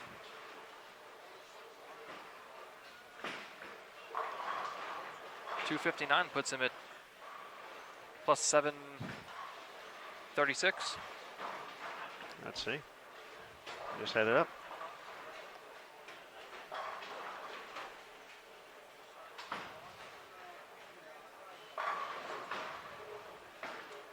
No, he'd only go plus 100 there. Oh, I was adding the whole thing. You were adding the whole thing, right? That's the second time this weekend I've done that. That's the second time I've done that. I'm just looking for records out there. Can't scare me like that, guy.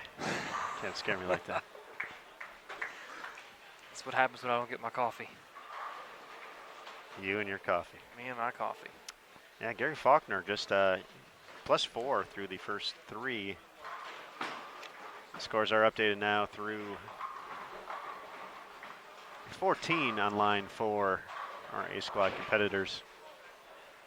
Eugene at 487, Chris Warren at 477, LeClaire at 369, Mark Missoula plus 354, Tom Adcock plus 349, Robert Brown plus 346, Gary Faulkner plus 339, Chris Fiale plus 335, along with Bob Rosenau, Dale Traber at plus 312, Joe Kayak plus 307, Walter Ray plus 300 even, Lenny Borsch plus 291, Tom Jones plus 290, Brian Goebel 286, Rick Menele plus 270, Billy Langford plus 267. And the cut line, as we mentioned, plus 191 now. Player in the books, David Sirigliano.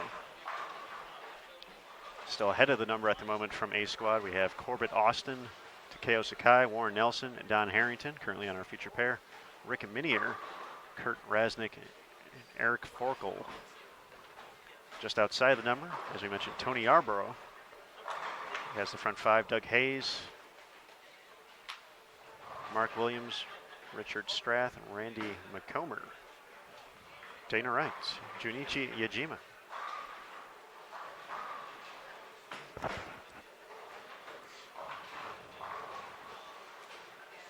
Uh-oh, Brian Goebel, front 9, 37-38. Sneaky.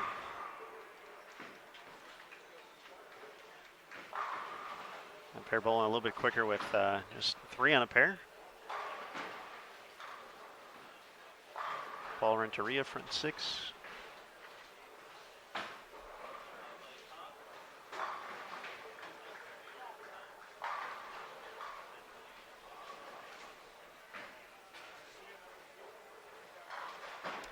Darwin Weimer, front 5.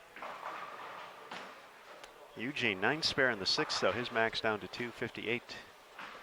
So still holds the overall lead at the moment.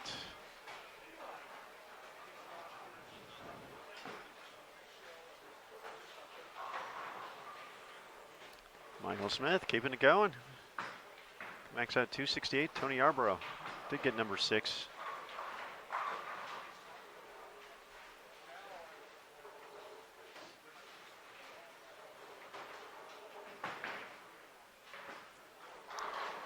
Got Rafi Schwartz now with 7 in a row over on 11 and 12. They can kind of keep pace with that one from here. Some scores out there.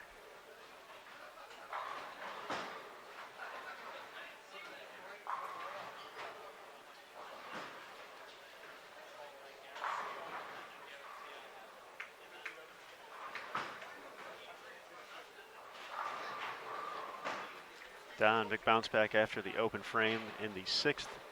Can't get to 236 this game. Once again, he was one of the players who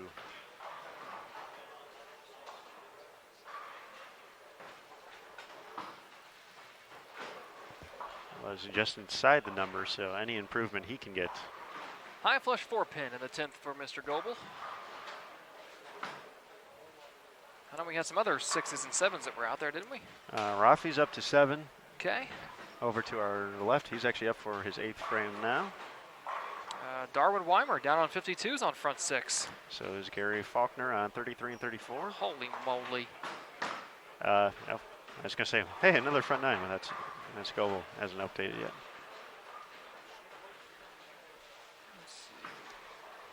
Chris Warren with a 7-pin here. His personal goal of 800 in all 3 blocks still in play. However, the all-time tournament record now out of play for a 5-game block. It's again 1347. That magical number from 1997. Darwin now up to 6. Eugene, they're let's see, they're close. Eugene can punch after back-to-back spares. Eugene can punch out from the 8th frame on for a 245. Chris can get to 248, which would not be enough to make up the difference. But that one might come down to a 10th frame or a fill ball the way it's going here. 38.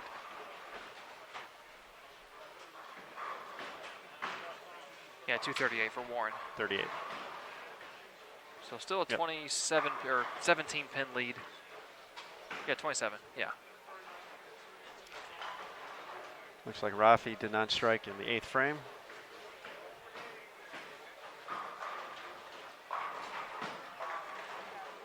Oh, get slow over roller, there. Slow roller.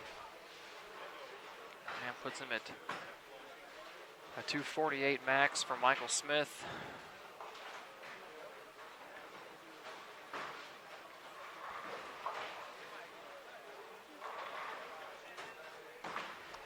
Tony split in the 7th frame. Was unable to convert 176 in the 7th, so his max 266. It's Chris to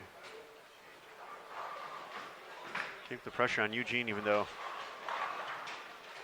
they are very far away and probably don't particularly mind if one is the 1 seed or one is the 2 seed or one leaves the block, other than that fancy award we talked about. Which Chris did have his eye on. Which Chris is more than likely going to get for this block, regardless of that, but he could get 2 of them.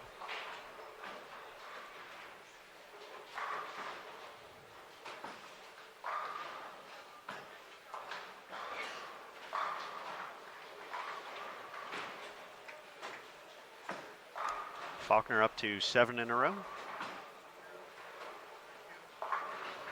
What about Darwin down on 52? Darwin. Oh. Nope.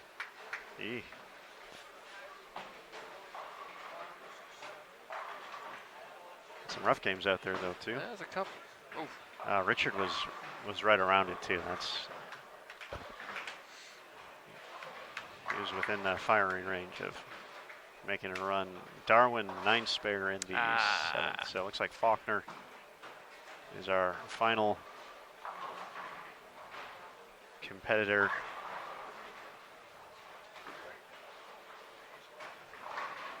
Rafi missed the single pin, too. So Eugene delivers a double in frames 8 and 9. So he can essentially step up here and shut out Chris Warren. I think I'm going to run down there real quick to make sure we get the stats and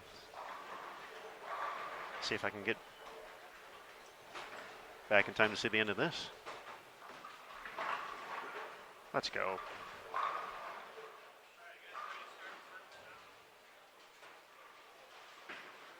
So Eugene can punch for, he's already got a 10-pin lead coming in, punch for 45. Warren looking at 238 max as he steps up in the 9th. He needs this one to have any chance at taking over the overall lead. He's on pace to pass Norm Duke. If he just marks out, doesn't lose count, shoots 208, that would put him at 485. One pin north of Norm at 484. As brother Butch scouts the 5-pin with the head pin, leaving the 4-7. Again, this shot is a must-need for Chris Warren if he wants to take over the overall lead going into the last block tonight. Good shot, gets it. He'll need the first one in the 10th to secure his own personal goal of shooting 800 in each 3-game segment of this 5-game block.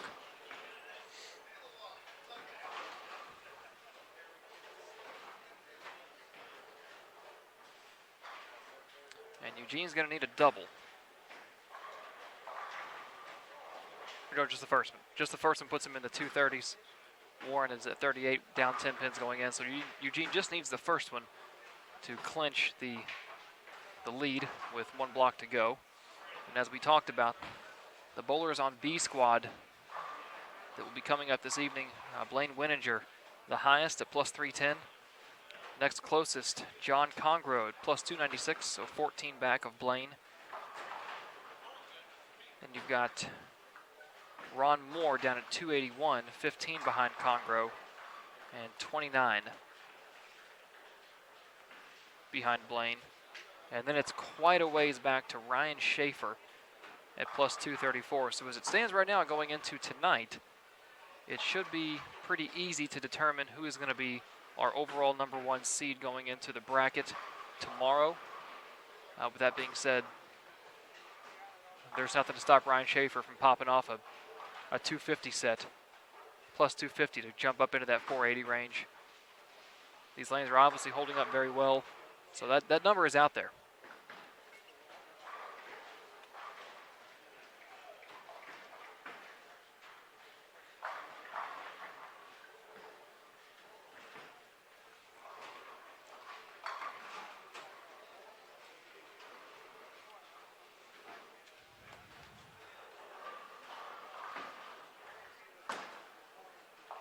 Michael Smith came into this game plus 138 and had the front 4.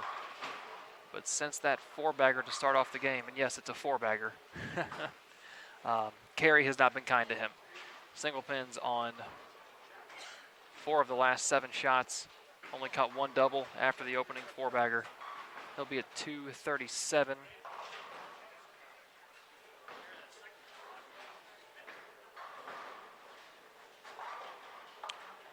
Aaron said 9-pin for Eugene on the first shot. That puts him at max score of 224. So if Warren can double here, he will take the overall lead heading into, or the overall lead heading into tonight's block. Thank you for that text, Aaron.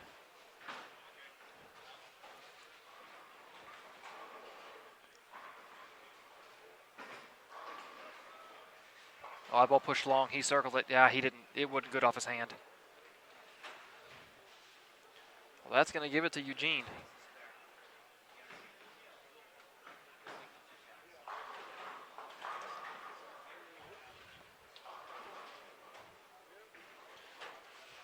And I think I will let Aaron talk to his boy Eugene McCune. Whoa, lane 19. Dana Wright. We've seen that headpin flying off that sidewall on 19 all day.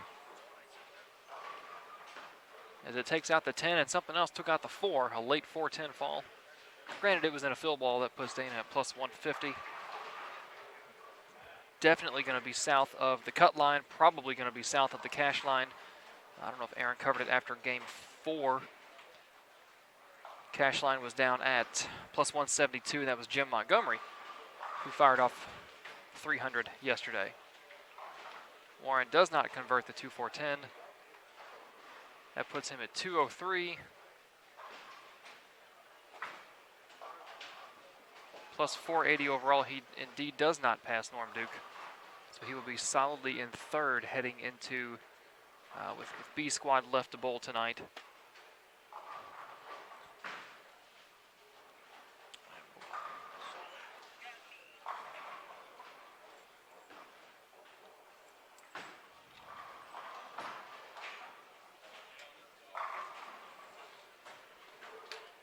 Looks like Eugene has already wrapped up down there.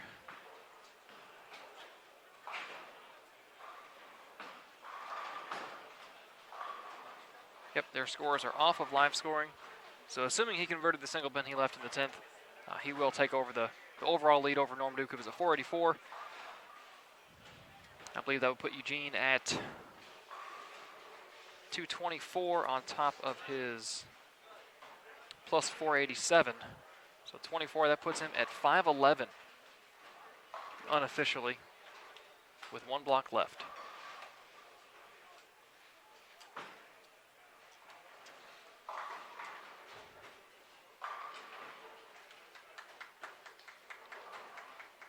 Harrington finishes up plus 246. That'll pretty solidly put him in the cut, probably somewhere in the 40s, I would guess. Michael Smith, Mark Abram, unfortunately, will be outside of the cut and the cash, both plus, but not enough.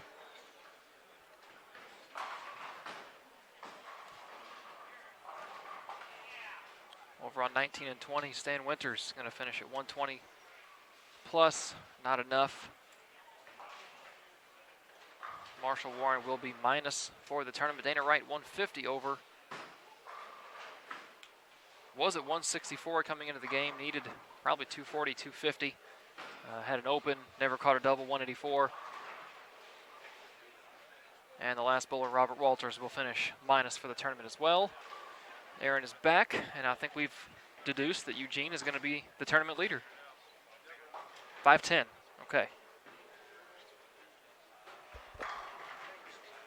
Chris shot 480. Yeah.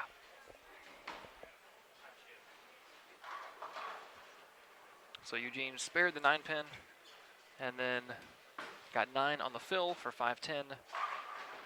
Chris at 480, so 30 behind.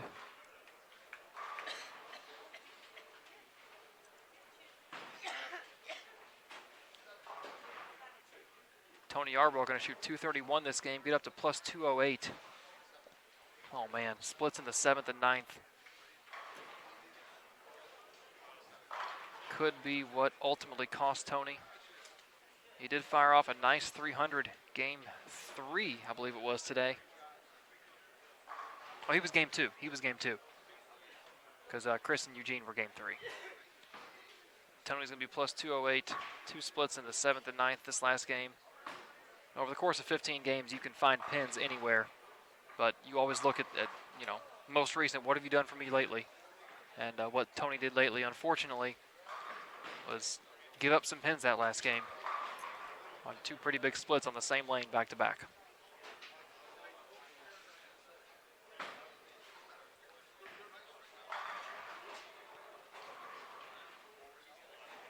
Well, we've still got 3 or 4 pairs wrapping up, but we're going to go ahead and sign off for this squad as our featured pairs are done. Everybody's packing up, getting ready to leave.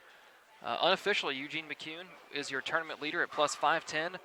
Norm Duke dropped to second, sitting on the bench at 484. And Chris Warren, after what was put as a volcanic start to the day, 274, 237, 300, 277. Limps in, hit a funky pair and split the 10th on a double, looking for 230, shoots 203, gets the plus 480, and he'll be third overall heading into tonight.